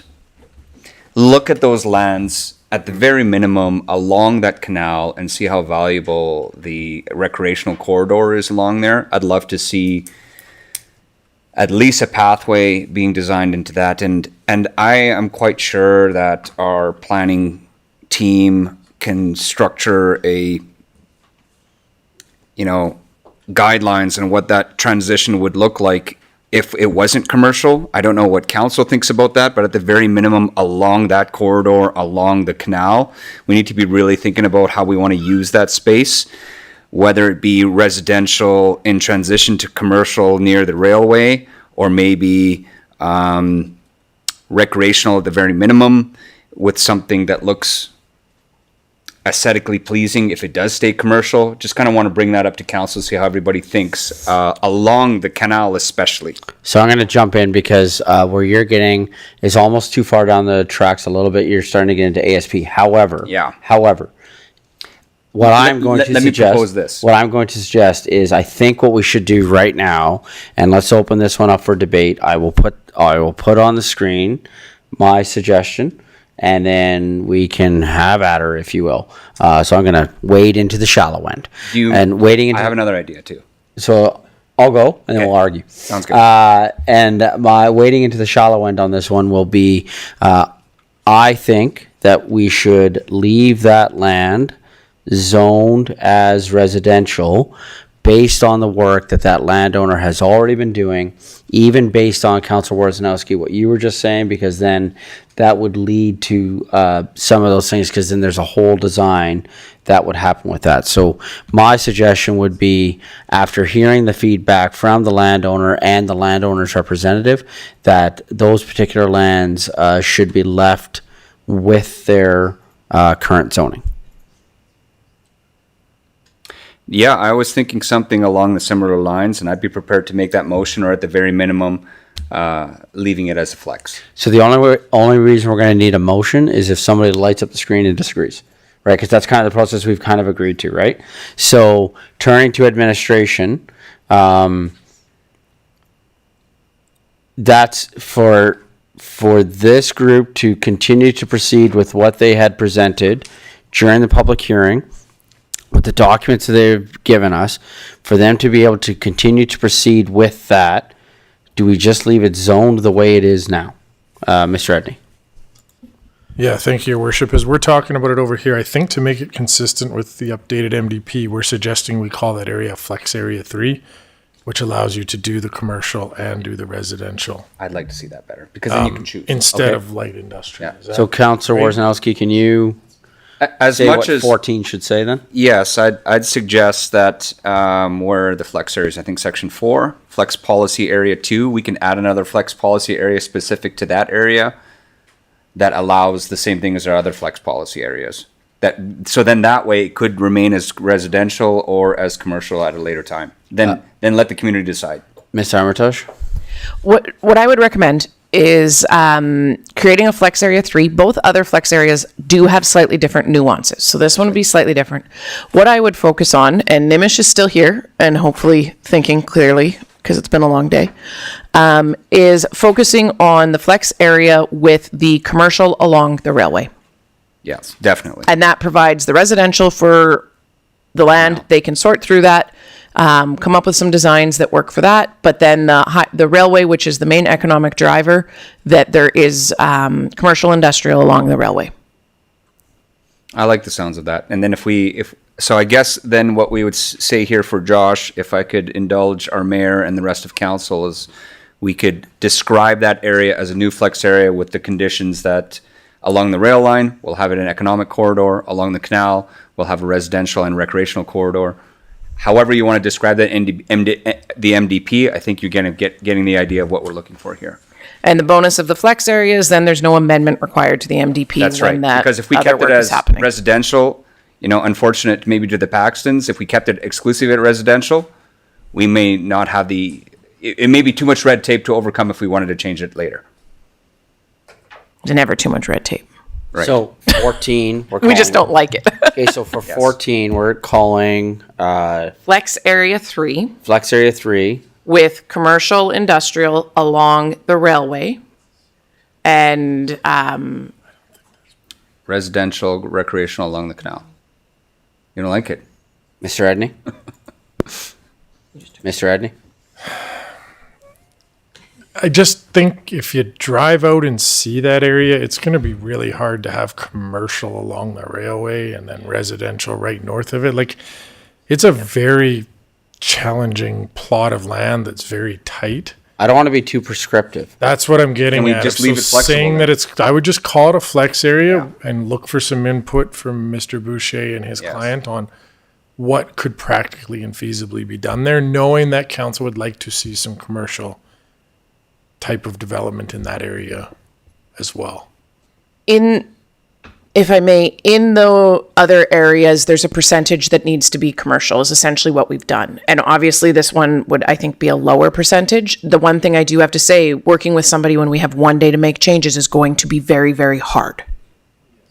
So I think that we need to come up with some numbers and put something forward simply because we don't have time to make it back for the 22nd to, if Ellen wants to shoot some ideas over tonight, that would be basically, I need that tonight by tomorrow morning at 7. So it sounds to me like Flex Area 3 could possibly be a win-win for the city and for this landowner. And I see nodding that he can shoot it to me by tomorrow morning I know, at 7. yes. Yeah. So why don't we do that? So Flex Area 3, but we need to say what Flex Area 3. It's Flex Area 3 for the, what's the actual name? BABLAKE lands. There we go. But do we want BABLAKE. Yeah.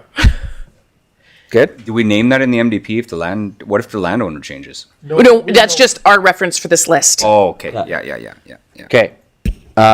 Councillor Sambo, I see you blinking. Is this in opposition to this idea? Yes? Okay. Councillor Sambo? Thank you, Your Worship. I suppose not exactly in opposition, just some comments. This is one of the things that I was saying, I might need some time to process this to know exactly how I think about this. I'm trying to wrap my head around the idea of small seniors housing surrounded on two sides by large industrial. And then, I don't know, is there good walking access to other things? Can a bus go in there? So, Councillor Just trying to Sambo. understand what this would look like. Yeah, so Councillor Sambo, sorry to interrupt. This almost is exactly why we've done the motion the way we've done it. We actually, a comment, we wanted to be able to give council an opportunity for a sober second thought on something.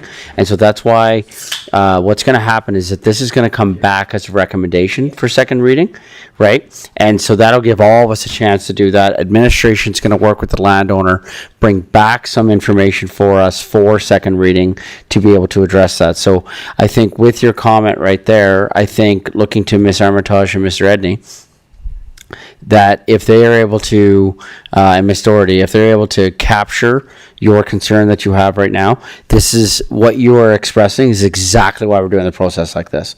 So that we can all then have a chance to sleep on this, if you will, get this emailed out to us for us to be able to go through and have a look.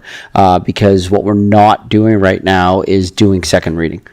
Right? And so it'll give us an opportunity, right? So this is more of like, if we are like, this would be more about if council was like, nope, it's staying light industrial and that's what we're doing, then that would be the motion. Whereas right now what we're doing is we're suggesting this and then some opportunity could come back and then we could make a subsequent motion.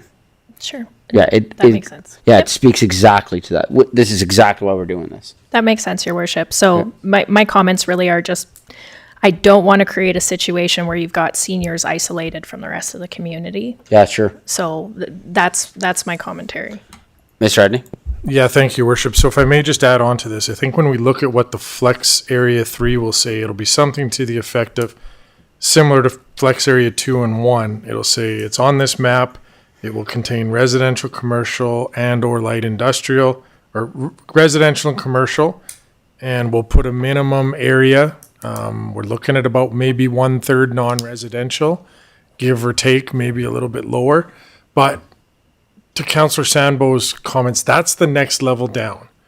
We say it's residential. The next step will be if they come with some sort of seniors housing, that's then the stage, in the ASP or wherever, that you'll have that opportunity to say, well, no, we don't want seniors housing. We want single family or something like that. So this amendment will capture what's appropriate for the MDP. Okay. Screen's blank right now, so I'm going to start with, I got two. I'm going to start with an easy one. This is a question I have. So I noticed that there are places throughout the document that are paragraphs, and in the paragraph, so wherever it's a bullet point, right? So 4.4 point, whatever, right? Wherever it's a bullet point, if it's the word may, should, or shall, it's always in bold.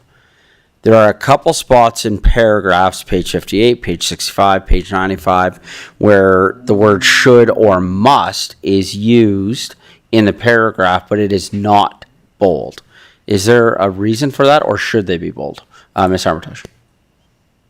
No, you don't. You don't even got to push a button. They absolutely should be in bold. Okay. I would love a motion that says to make sure they're all in bold. The other motion I'd love is we've found a couple municipal development plans that are not capitalized. And MDP and all of those letters is capitalized throughout. So I'd love a motion for that one Okay, too, so if I may. well, you don't need a motion. We're just going to add to this. So, Josh, page 58, page 65, page 95. Should we? And just others. say, yeah, any mays, shells, or should be bolded? Yeah. So any, may, should, shall, must, must be bold. And then and then 15A, Josh, if you will.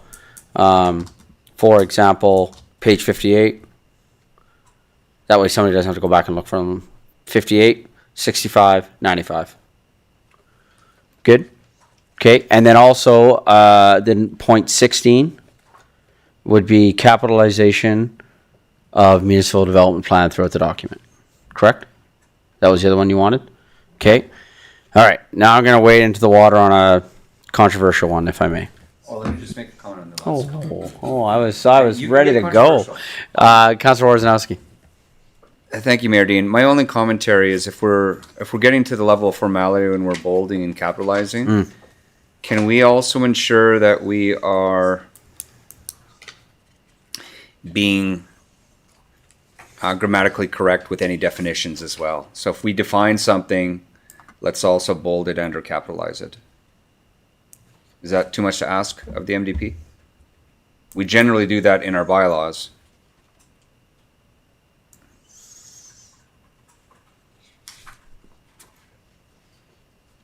Yeah, Mr. Edney? Yeah, sorry. All I was going to If we say define a word is specifically, we should be highlighting it with throughout the 15 and 16 are what we just should be doing as a practice. So Absolutely, yeah. absolutely. But not just 15 and 16. If we define a word like for example, environmental stewardship, if that's a definition in the definition section, it should be bolded or capitalized. Fair. Okay. Good? Yeah. Okay, Councilor Sambo? No. Ms. Doherty? Ms. Armitage? All of the words in the MDP that are in the definition section are in blue throughout the document. It's going to read really weird when you have a sentence. Like I'm just looking at 4.4.14 to capitalize all of those. They're in blue. Perfect. So I don't think we want to capitalize all defined terms. It's the dark blue that's there. They are supposed to all have been done. We can do a double check of that. Okay, thank you. It's designated somehow differently. Yeah. So people know that it links to a definition. Yeah, it's somewhere in here. I'm sure there's a thing that says any of them are because I had that question on one of the early drafts. Okay, Councilor Sambo? Thank you, Your Worship. This is a new line of questioning, if that's all right. Oh, yeah. I'm going back to some of the recommendations from public feedback. This is 4.6.2.3. And this is referencing the financial report through you to administration. Can you explain a little bit more what is the financial report? What is that actually asking for?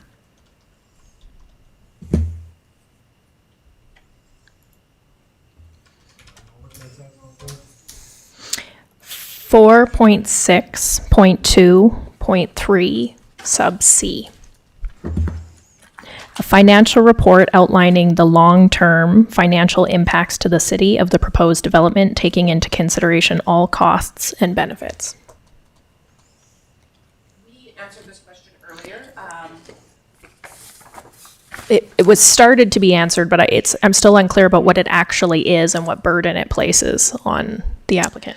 So what it is essentially a study. It is common practice in many parts of Lower Mainland BC. It's becoming more and more popular as a requirement for municipalities. It's essentially at the time of an application having the developer provide some thought and rationale into the long-term costs of a municipality to operate the community. The general rule of thumb is development pays for development, not the other taxpayers. And when we look at the pipes that go in the ground, when we look at the servicing costs and operation costs of those pipes, but also of municipal reserve, of social services that the new residents will need, what does that look like versus the tax that we will get off of that? So it's a projection of long-term management and operating costs for a new community. And would that be used for calculating things like OSL? Or how would the municipality use that information? We would be looking at, does this development make financial sense? If it's going to end up costing us $500 million and we're only going to bring in $10 in taxes, it does not make financial sense. And so that would be something that when we get that type of a report, those are very fictitious numbers, like intentionally. I just looked at Nimish's face and it looked like I had been crazy. And so when we get that type of a report in, we'd be sending it through the economic development team to look at the long-term financial burden of the new community. And is there a burden, or is it reasonable compared to other communities? And what exactly that would look like and how exactly it could be used, I don't know for sure. I just know that if we come to council and we say your cost to run this community in 20 years is $500 million, you're looking at getting in $10 in tax revenue, you guys are going to look at that in a lot different of a manner than if we say, look, this looks like it'll break even. Or you know what, the cost of transit is still going to continue to be a deficit for the community because transit always is, but with that exception, it looks like everything else is going to be able to be self-maintained by this development. You're going to look at that a lot different.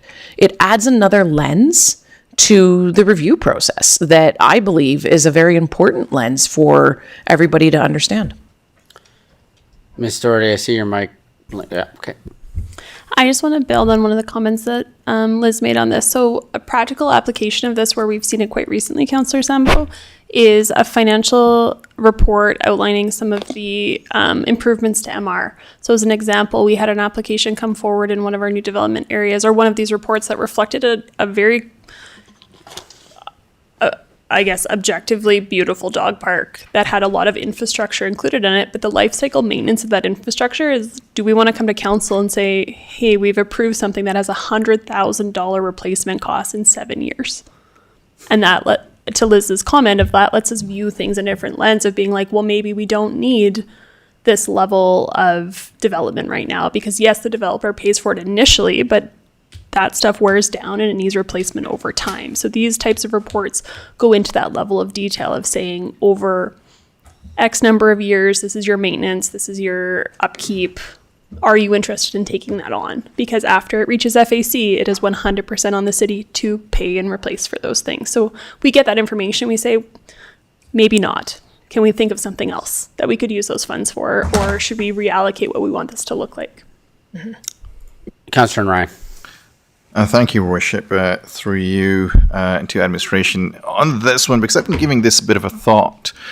Said that it's something that they do in Lower Mainland BC. So what have we been doing, or at least, in this province, to keep that balance between red tape and managing that risk? Ms. Armitage. I can't speak for what everywhere in the province has been doing. I just know of the examples out of BC. There could be places in the province that are already doing this. Ultimately, we know better to ask for more information now, and I'd rather waive some requirements on other things and start to get this financial information than not have it. I think personally, it is very valuable information when the municipality will ultimately be responsible to run and operate whatever is developed, whether that be a dog park that has every bell and whistle, or a dog park that is functional and great for the dogs, but doesn't have every bell and whistle. So I don't know if I've answered your whole question, but I think that we just know better, so do better. Councillor Ryan. Thank you. Now, with respect to the actual report, so this is a report, right? A study that they would have to provide. And I'm just trying to think, how intense is this thing? Is this a large document? Does it take months, years? Is it going to cost thousands of dollars? Again, I'm just thinking in terms of red tape here. It will require experts in the industry in that field to prepare it, as all of ours do. I don't know the costs for such a study. I also don't know that it has to be more than an Excel spreadsheet. I'm all about simplicity to do what is needed versus writing a 100-page report to tell us what a spreadsheet says. We have people like Kent who can do numbers, and I can't. Back to that engineer thing. And so we would be looking for a study that's realistic to what we need. And we'd work with the developers for that. The same way right now, when we have somebody come in and say, does this need, we're working with one developer right now who needs a TIA. Well, they just need a letter. They don't need a $20,000 study based on what they're doing. So that's where we use the reasonableness as we work through any of these lists with studies. Ms. Doherty? Yeah, to provide my simple explanation on that is they're fit for purpose. If it's a small area, the report is small. If it's a very large area in multiple quarter sections, it's very large. But the development typically determines the funds invested on how to develop that. Councillor Sample? Thank you, Your Worship. What you're describing sounds really great. I suppose I'm not convinced that the projections would be reliable enough to make any strong decisions off of them. So something like taxes, for example, if you're trying to project that out 20 years, I just am not sure how you could be sure about what the tax rate would be in 20 years from now. So I'm wondering if you could suggest something that was a little bit narrower, that might satisfy this but not be so broad, so it doesn't seem so comprehensive.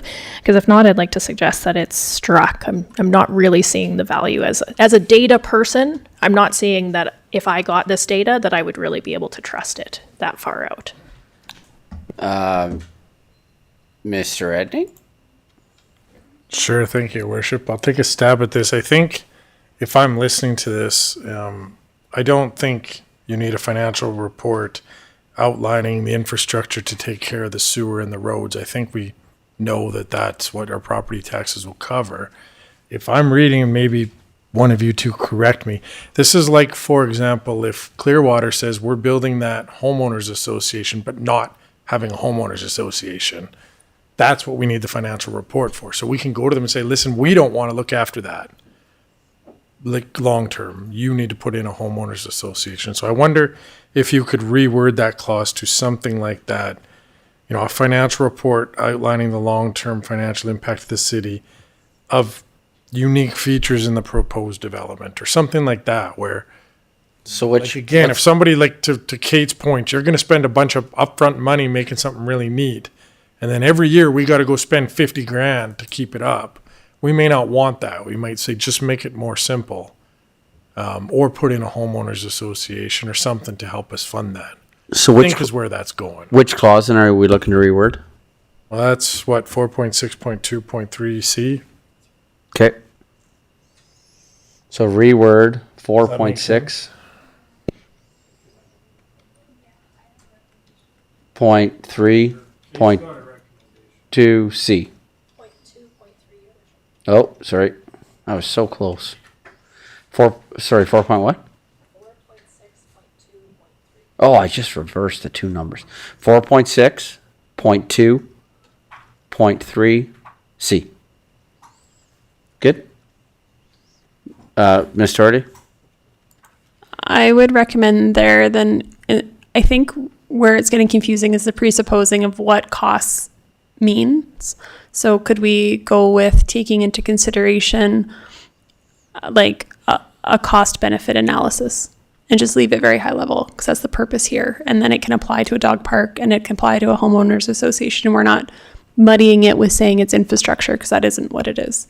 So just a cost benefit analysis. Okay, seeing a lot of nodding. Okay, To Ledge Services, can you bring up the recommendations that were from Truman, please? Yeah. And no, this wasn't the one I was getting to.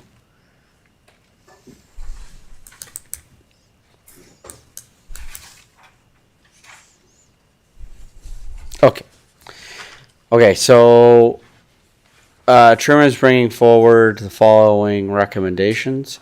So it looks like the first one, 4.4.7, just eliminating, i.e., ground floor commercial with residential above.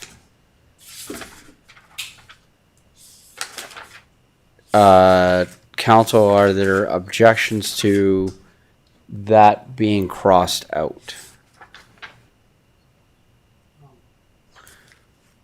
Yeah, I need you to click a mic. There we go. Deputy Mayor. I'm curious. It's not a demand. It's just not even an example. In essence, the ground floor commercial with residential above. I'm wondering what that would do to the NDT if we cross that out. I'm just seeking more advice through the chair to administration. Yep, totally agree with you. Looking at Doherty, Armitage, or Edney. Looks like Miss Doherty. I apologize. I was capturing the last motion. Can you restate that, Councillor Schindler? Deputy Mayor. I'm sorry, bringing that back up there. It has in 4.4.7, the Truman has crossed out in their document here, in essence, ground floor commercial with residential above. I'm wondering what that would do to the MDP crossing that out, if there's an impact or if it's just an example and it's not a prescriptive line that tells them that they have to do this. I am now going to try and pretend to be a planner first, and then Liz will be able to correct me when I don't quite hit the mark. So my interpretation of what this would cause, if we say mixed use and you have a designated parcel area that would be considered a private site, mixed use could then be represented as a big residential apartment building beside a one-story commercial lot or business, hypothetically. So I think the question that comes here is, what is the vision? What do we want mixed use to look like here? And do we want it to look like ground floor commercial with residential above? Or do we want it to look like large buildings, potentially larger, higher density buildings with single story commercial adjacent? Right. And I think I'm asked, my question is basically not necessarily the vision, but just removing that statement. Does it change anything with that? I'm with Vision. Deputy Mayor on this one, because to me, in most documents, if you're saying like i.e., if you're saying for example, it's just like for example. It's just a yeah. Right? If it's not there, does it materially change what we are because this is a for example. So either we materially change it or we remove it. There is a difference between IE and EX. So if we put That's fair. EX there, then that might change the sign. That's absolutely, that's valid. Okay, I'm gonna hit all the green lights I have so that everybody can talk. So Miss Armitage first, or Mr. Okay. I agree with removing the IE. I have a lot more comments on 4.4.7.3. That one has a lot more implications for that look and feel and that that Kate was just speaking about. So moving the example one, it's an example. Yeah, just put an example. Yeah. EX, yeah. So, or just remove that. I don't see a problem with that. The policy is the more important place for the language. So my suggestion on 4.4.7 is just remove it. We just agree. So I would say that, sorry, Josh, I don't know what number we're on. Yeah, so 18, we'll just agree with Truman's recommendation. Remove. Just getting rid of the Yeah. Sorry. Okay, then remove the IE from 4.4.2. 7. 4.4.7. 0.7. Yeah. Okay, good. Okay, can you go back to the other document, please? Thank you. Okay, so the next one then is 4.4.7.3. There's a recommendation of taking out the word ground floor and above. So, Ms. Armitage, I believe this is the one that you wanted to speak to. 4.4.7.3. I'll take a stab at this. Mr. Edney. But I may say something different than what my planners are going to say. We're not saying node shall include. We're saying may include. I've been in the meetings with Truman, with the developers talking about their ask for this. Again, just my personal opinion is I think that's a fine. You're just giving an option that's there if you won't otherwise have it if you don't make the change. Doesn't mean you're going to approve it. It still has to come back. It still has to come to council. Remember, there's 3 more levels under this before anything happens. And if it comes back and what somebody proposes is a 6-story condo building right next to a 1-level market, you're going to say no. And I don't think anybody's going to approve that. But having been in those meetings and understanding what they're trying to accomplish with this, I'm not of, again, I know I'm speaking against the planners in the room. I'm not of the understanding of why we want to force the buildings that are commercial on the bottom and residential on the top. I think if the development community can make those work, and again, to quote Pat Vincent, profit isn't bad, they're not going to do something that loses money. And if we start to force them down the road of having to do that, just not going to develop. So I like the option in this of giving some optionality. It doesn't mean it's going to happen. It just means it could happen. So can you be really specific? I would Did accept. we do what Truman is suggesting or not? I would accept all the changes personally, but that's just me. Okay, so Mr. Edney is recommending we accept all the changes. Ms. Armitage. In A, it is, I would remove the whole bracketed part if we're going to talk about, because again, the ground floor commercial and residential, I feel very strongly about that. As a planner with a few years of experience in this, I feel very strongly in a commercial node area where you want eyes on the street, you want a pedestrian friendly area where people want to walk and be, you want that that vibe, for lack of a better way of putting it. I think it is absolutely imperative. Professional opinion on it. And so if you're going to change mixed use development, then get rid of the whole brackets. Don't put vertical or horizontal arrangement. Just get rid of that whole bracketed area and just put mixed use development. Leave that open. Yes. Incredibly. Let's test that. Okay. Let's test the first one. So council, what we are suggesting is, can you bring it back up just really quick? 4.4.7.3 A ends at mixed use development. Does anyone strongly object to that? Okay, I'm not seeing anybody strongly objecting that. Okay, so 4.4.7.3 end at mixed use development. I'm coming back to you, Deputy Mayor. And after mixed use development. Okay, Deputy Mayor. I'm looking at opposing that, and only because, and then maybe a further question to that. Does this, again, if we remove this, have any impact? Sorry, I'll just wait a sec on what our sort of overall vision is planning to be going forward. Because I really do like the walkability.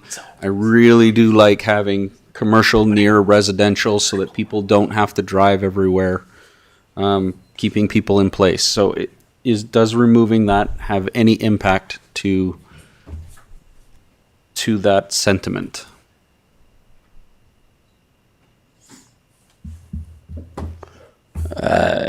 Ms. Armitage. I didn't listen.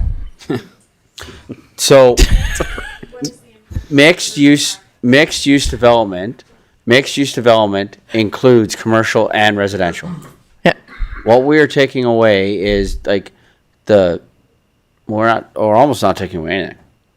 It's still mixed use development. So far, we're going to get to the one that you're going to feel strongly about here in a second. Mixed use development doesn't eliminate commercial, and it doesn't eliminate, it's still going to be mixed use. It still speaks to your concern. Is this another EX moment here? Yeah. An example moment? Yeah. Yeah. And then we keep in example vertical, horizontal Well, we're gonna get to the one that- arrangement of commercial residential uses on site. Well, we're going to get to the one that Armitage is passionate about here in a second, that I think is going to address your concern. Okay. So why don't we, Deputy Mayor, if I may? Yeah. I think we leave this one as is right now with this suggestion. Okay. We may come back here in a second, but let's let's go to this. Yeah, that works. So Okay. 4.4.7.4. Okay, can you bring it back up, please, Josh? Thanks, buddy. Building a neighborhood commercial nodes. The word currently is should. This is changing to may be more than 1 story in height. Miss Armitage. Administration would support a change on this one to mandate that they shall be, rather than may. We would go stronger on this one if given the opportunity. We can look back at history across the street where there was a very expensive SDAB and I believe eventual court case when it didn't go to 2 stories. And the extreme desire to see that extra height in our commercial areas. And so if we want to make a change to this one, I would suggest we make it a shall. Okay. Mr. Which is, Edney. I guess what I'm saying is that's how much we do not want to see that policy lightened. It should say a should over going to a may. We want to encourage those 2 stories wherever we can in the commercial areas. Again, once a building is built, we're never going to see it tore down to be built taller next time. Mr. Edney, recognizing the troublesome of making a motion within a motion at the moment, we need to make a motion to extend the meeting. So can we do that right now? Yep. Okay, council, I need to make a motion to extend the meeting past 10 o'clock, please. I can do a motion. Yeah, for this one we can. Ledge Services is suggesting on this case that we can because we need to. Yes? Getting a lot of nods. Okay. No, it's not a public hearing. It's a special meeting. Public hearing is over already. Just council moves to extend special. We will after this debate, I think. Well, we're going to be done soon. Okay. Okay, thank you. Can I have a councillor make the following motion, please? Passes the wrong. Holy. Deputy Mayor Schindler. I move that council extend the special meeting of council past 10 p.m. Thank you. Comments, questions? Call for the vote. That's carried unanimously. Thank you. Okay, so going back to this, I think that so I'm going to recommend. I'm going to try and push some of this conversation here now a little bit. I think, given what we're hearing, and given the fact that we've agreed to some things so far, I would suggest that we leave 4.4.7.4 as is. Yeah. Anybody opposed to that? So we not change 4.4.7.4. We just leave it as is. Okay. And then 4.4.7.5, features of neighborhood commercial nodes shall be designed to a minimum land use conflicts with nearby residential properties, including lighting and access and building orientation. No what, Deputy Mayor? Oh, sorry, I'm talking to myself. I totally want to keep this in. Okay. Yeah. Yeah, I think this is similar also to what we're trying to accomplish with the setbacks, right? I also would support leaving this one in because this speaks to the setbacks. We are trying to create neighborhoods that make sense and are not in conflict with one each other, and right. So I would suggest that we leave 4.4. So we don't need to do anything, Josh, with the document because this was a recommendation from Truman, essentially that we're not accepting, right? So we've accepted the other ones. That's why we need to put them in there. But this is how it reads right now, since we're not changing it. So does anybody object to just leaving 4.4.7.4 and 4.4.7.5? Does anyone object to leaving them? Okay. Nothing lit up. I believe that we have handled the Truman issues, concerns, questions. Great. Okay. So I'm gonna end the every time I've tried. Ledge services. Sorry, I didn't get the point for 4.4.7.4. Don't need to do anything. So you can delete it. We're keeping it to May? We're keeping it. To should. You're keeping it at should. Okay. So we don't need to change anything. Like, you don't need to do anything in your document. You're fine. Yeah. Okay. So here is where I'm going with this one, and I'm going to wade in now because I don't know how long this is going to take. So this is on page 66. And on page 66, residential development must achieve a minimum average residential density. Must achieve a residential density of 20 dwelling units per acre, and then in others, then it references this. This used to be must for all kinds of different reasons, including the planning document. Here is my question for debate, and I can already feel our planners getting ready on this one. Here's 4.6.2.4, page 66. It's not 66. Yeah, page 66. Depends how you read it. It's not numbered 66. Oh, I apologize. I was doing the other thing. So of our agenda package 81, page 81 of our agenda package, page 66 of the MDP. Sorry guys, I apologize. So page 81 of the agenda package, 66 of the MDP, 4.6.2.4. Residential development must achieve a minimum average residential density of 20 dwelling units per acre, 8 dwelling units per acre. So this goes back to what used to exist under the planning documents. We have heard various reasons as to why this happens. When it comes to our acreages, this is something that we're trying to then almost force within acreages as they're doing their development. My question is this: should the word must change to should?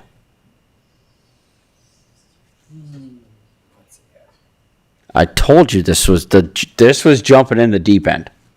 And I'm sorry to be doing this, but to be fair, I tried 35 minutes ago. So that's my question, right? And I'd like to present the arguments that we have heard, and then I'll open it for debate. Arguments that we have heard on this is this: developers have to do this or they don't make money. Well, great. If that's what they have to do, then that's what they're gonna do anyway, right?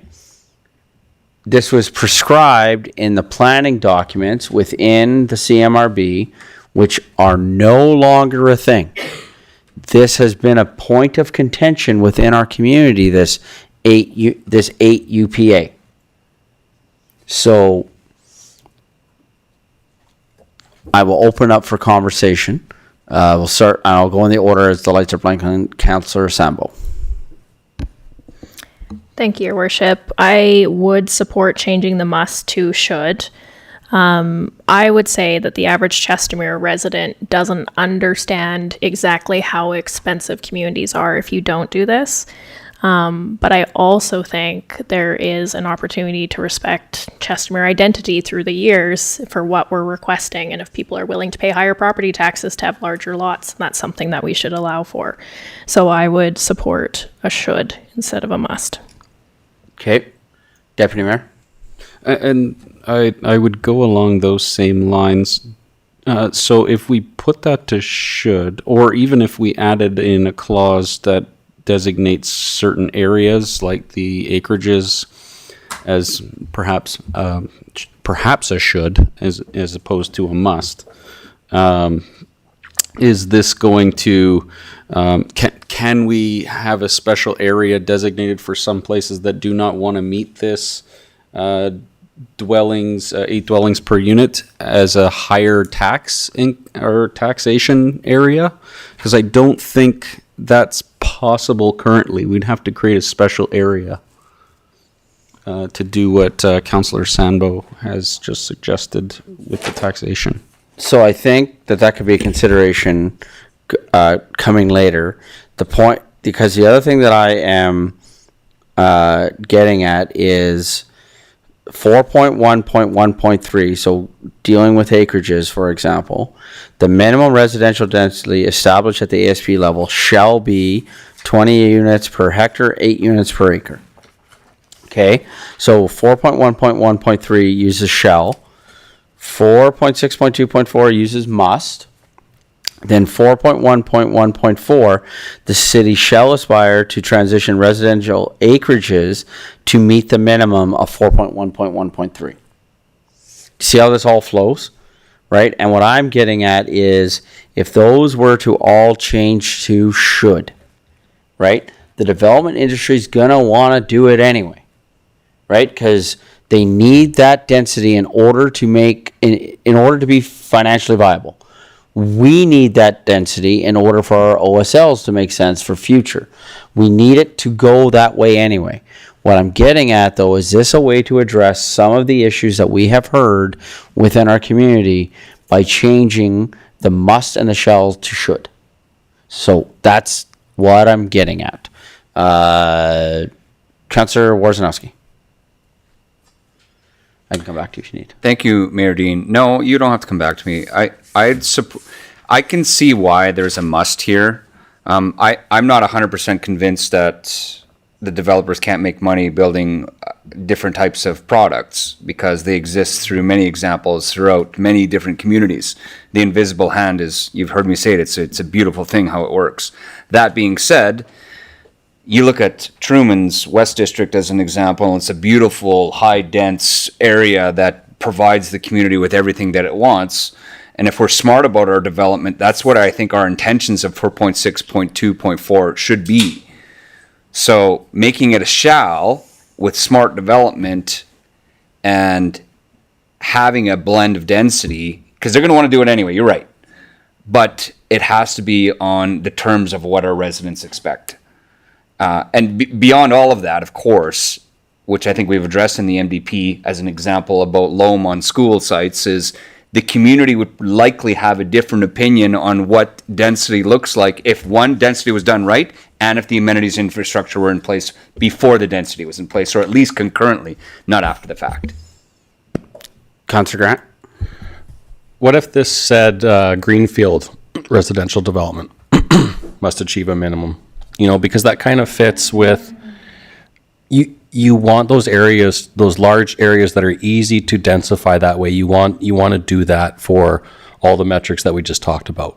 But I think we're all acknowledging that we have areas within our city that don't necessarily meet that same standard we'd want to put on the greenfield.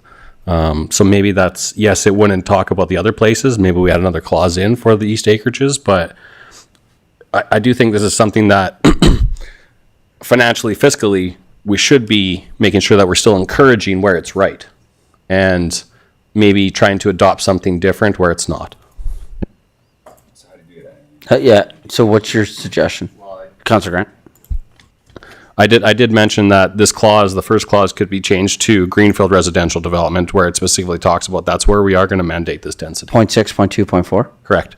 Okay. And then maybe can you say that slower so Josh can write that down? So section 4.6.2.4. All we're adding is greenfield to the front of the statement. Okay. That leaves Old Chestermere alone. I like that. Yeah. Okay, hold on. We're not done yet, but we're getting somewhere. Okay, thank you, Councillor Grant. I got no other councillors lit up right now, so I have Ms. Armitage. So this is exactly what Kent and I are talking about. When we actually read the clauses of where it is, where the density is written, with the exception of the acreages talk about that we're wanting to get to that. Yeah. But 4.6.2.4 is in the section specifically on comprehensive development, comprehensive planning area policies. So that's a greenfield area.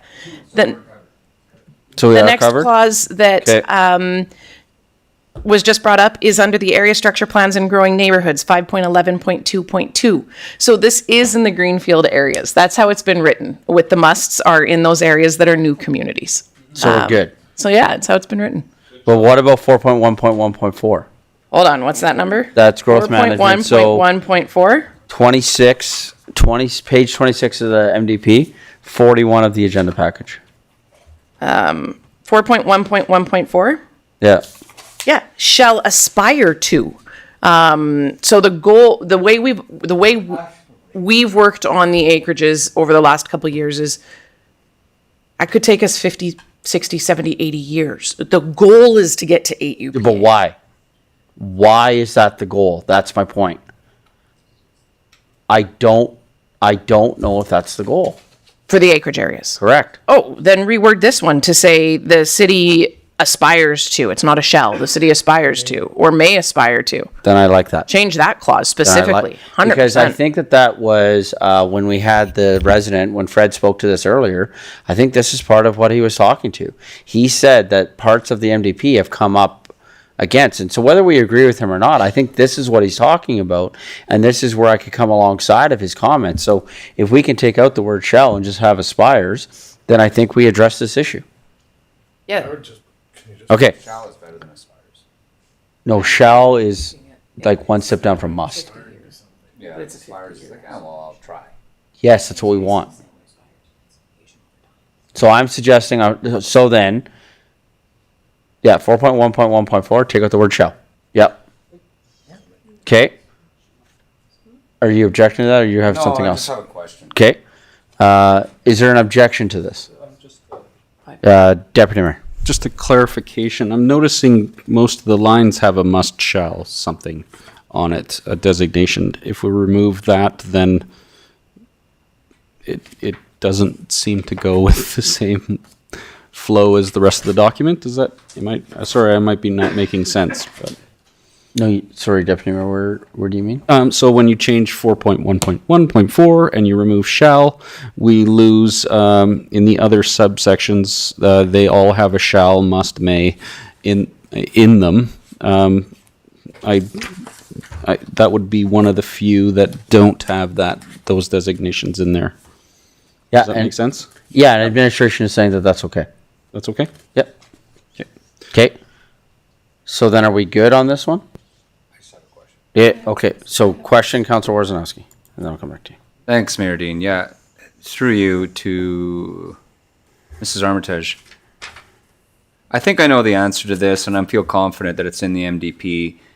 Do you feel that with some of the recent changes that we're suggesting to our aspirations, so to speak, that our areas are well defined in what those aspirations are per area, I guess? Does my question make sense? Like Greenfield versus a new development that may be a subdivision of Lake Erie Estates is well defined in the MDP, as an example. Because these areas are linked to a map that clearly shows where they are. I felt that way as well. I just wanted to ask the question so we're, crossing all our T's, dotting all our I's in regards to these aspirations. Thank you. Councilor Randhawa. Thank you, Your Worship. I think the must is there, just clarifying me, the administration, because the 8 UPA in cases like in the down the road, those pipeline get bust up and stuff, so for that. To recover the cost, that is the reason it was there. Are you talking about 4.6? Yeah. Yeah, we've just addressed that. We're leaving it. Okay. Yeah. That's good. Thank you. Must sustain. Okay. Okay. Councilor Sambo? Thank you, Your Worship. Just clarifying, so 20 and 21 we would delete from this list? Sorry, sorry? 20 and 21 would be deleted from this list Yes. with this line of conversation? Yeah. Okay. So then, I did have a question that's coming in from administration, just with regards to time. Does anyone else have anything that they would like to added to this list? Councillor Grant. Thank you, Mayor. I'm just getting started here. I'm just making sure you're all worn down so I can get all my suggestions through. Are we at that point? I think we are. Perfect. I will proceed as planned. I don't know if you've met me, Councillor Grant. Okay, 5.2.1.9. This is about rec and Just pulling up the clause here. Just close the room. So I want to change shall to must. So this is basically where we're taking cash in lieu for municipal reserves. I feel very strongly that any cash that we're taking for municipal reserves must be used on these costs listed below. I apologize, Councillor Grant. I think you brought this up last time as well. I think this was something Yes. that you'd wanted to see, so I apologize. I think it said should, and I think we bumped it to shall, but reading it, I really think it should be a must. 5.2.1.9, is that right? Where the city accepts cash in lieu for municipal reserves, the use of the municipal reserve must support the purchase of key parcels of land for recreation and or the development of public recreational facilities, such as listed below. So I would go to administration. Is there any risk in doing that, or you're good with it? There's actually restrictions in the MGA on how cash in lieu can be done. So yeah, switch it to a must. We're good. Good. Okay. Good. Okay. I don't see any objections, Councillor Grant. So you didn't wear us down. You just made a good point. Next. That means Yes, it's Thank working. you. Actually, yes. For those of you who may not have heard, thank you, Councillor Warzanowski, for pointing out that basically Councillor Grant supported the MGA.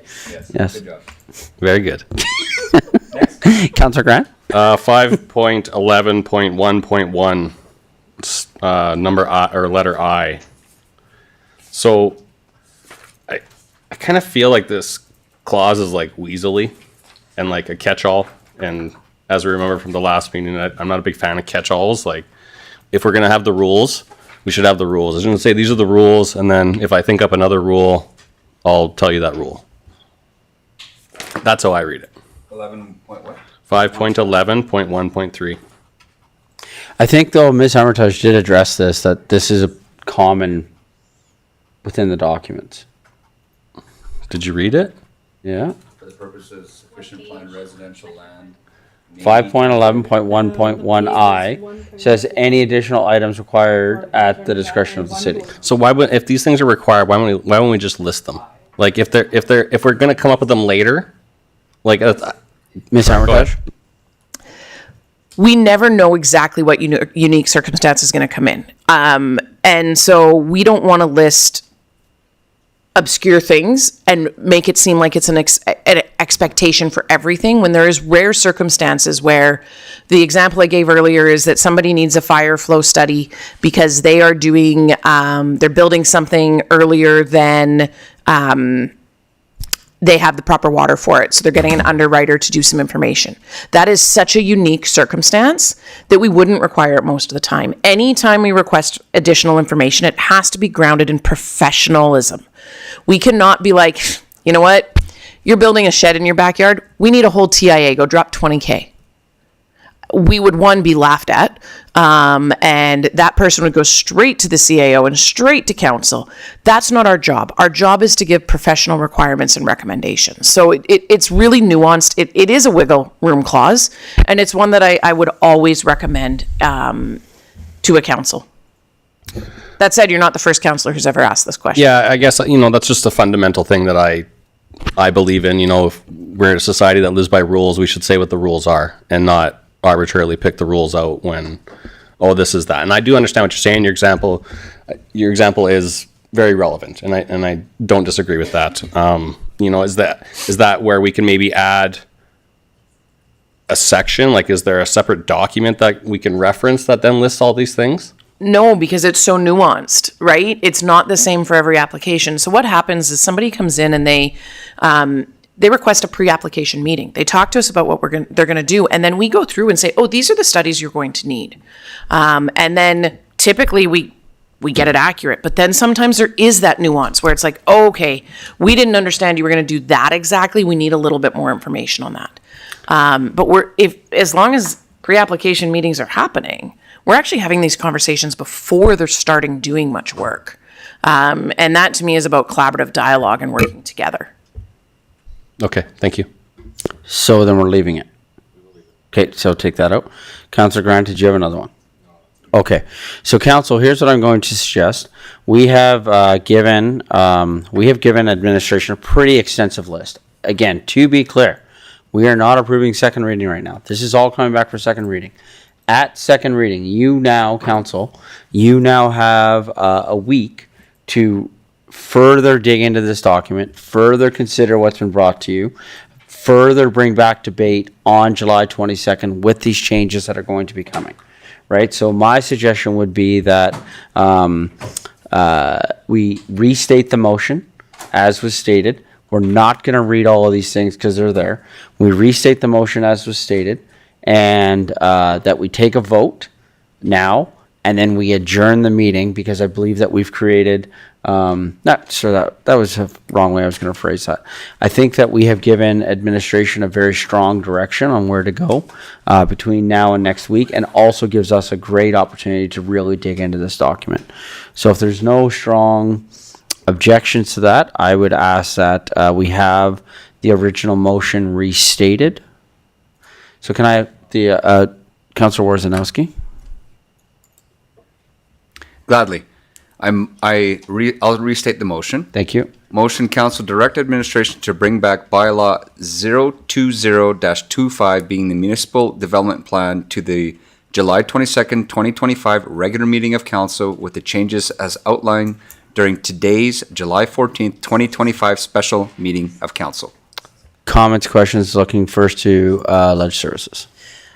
Would you want to, by any chance, sorry, to Mayor and Council, would you by any chance want to say after changes as outlined below, and then have the list so that the list is made public?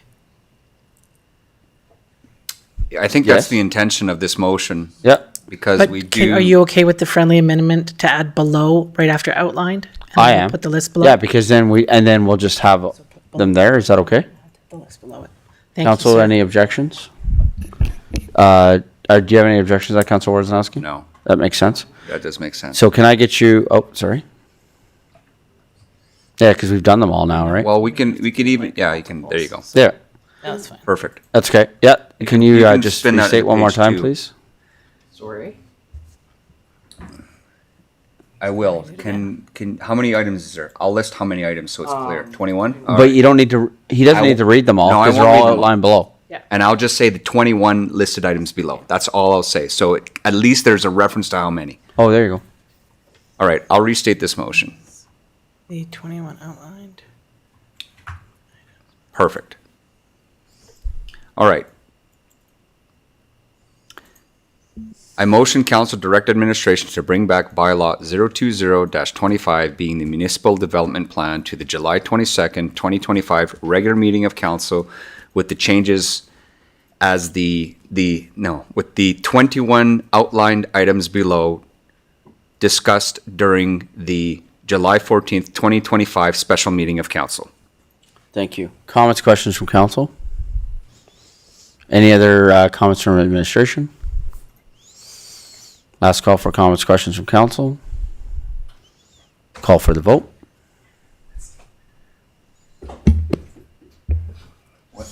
One day they're going to catch us in an incremental. And that's carried unanimously. Thank you. With that, I believe we've come to the end of our agenda. Can I have a councillor make the following motion, please? Councillor Randawa. Thank you, Your Worship. I move that the council adjourn the meeting at 10:23 p.m. Thank you. Comments, questions? Call for the vote. Well done, everybody. Councillor Grant. And that's carried unanimously. Thank you. Great work, everyone. Thank you.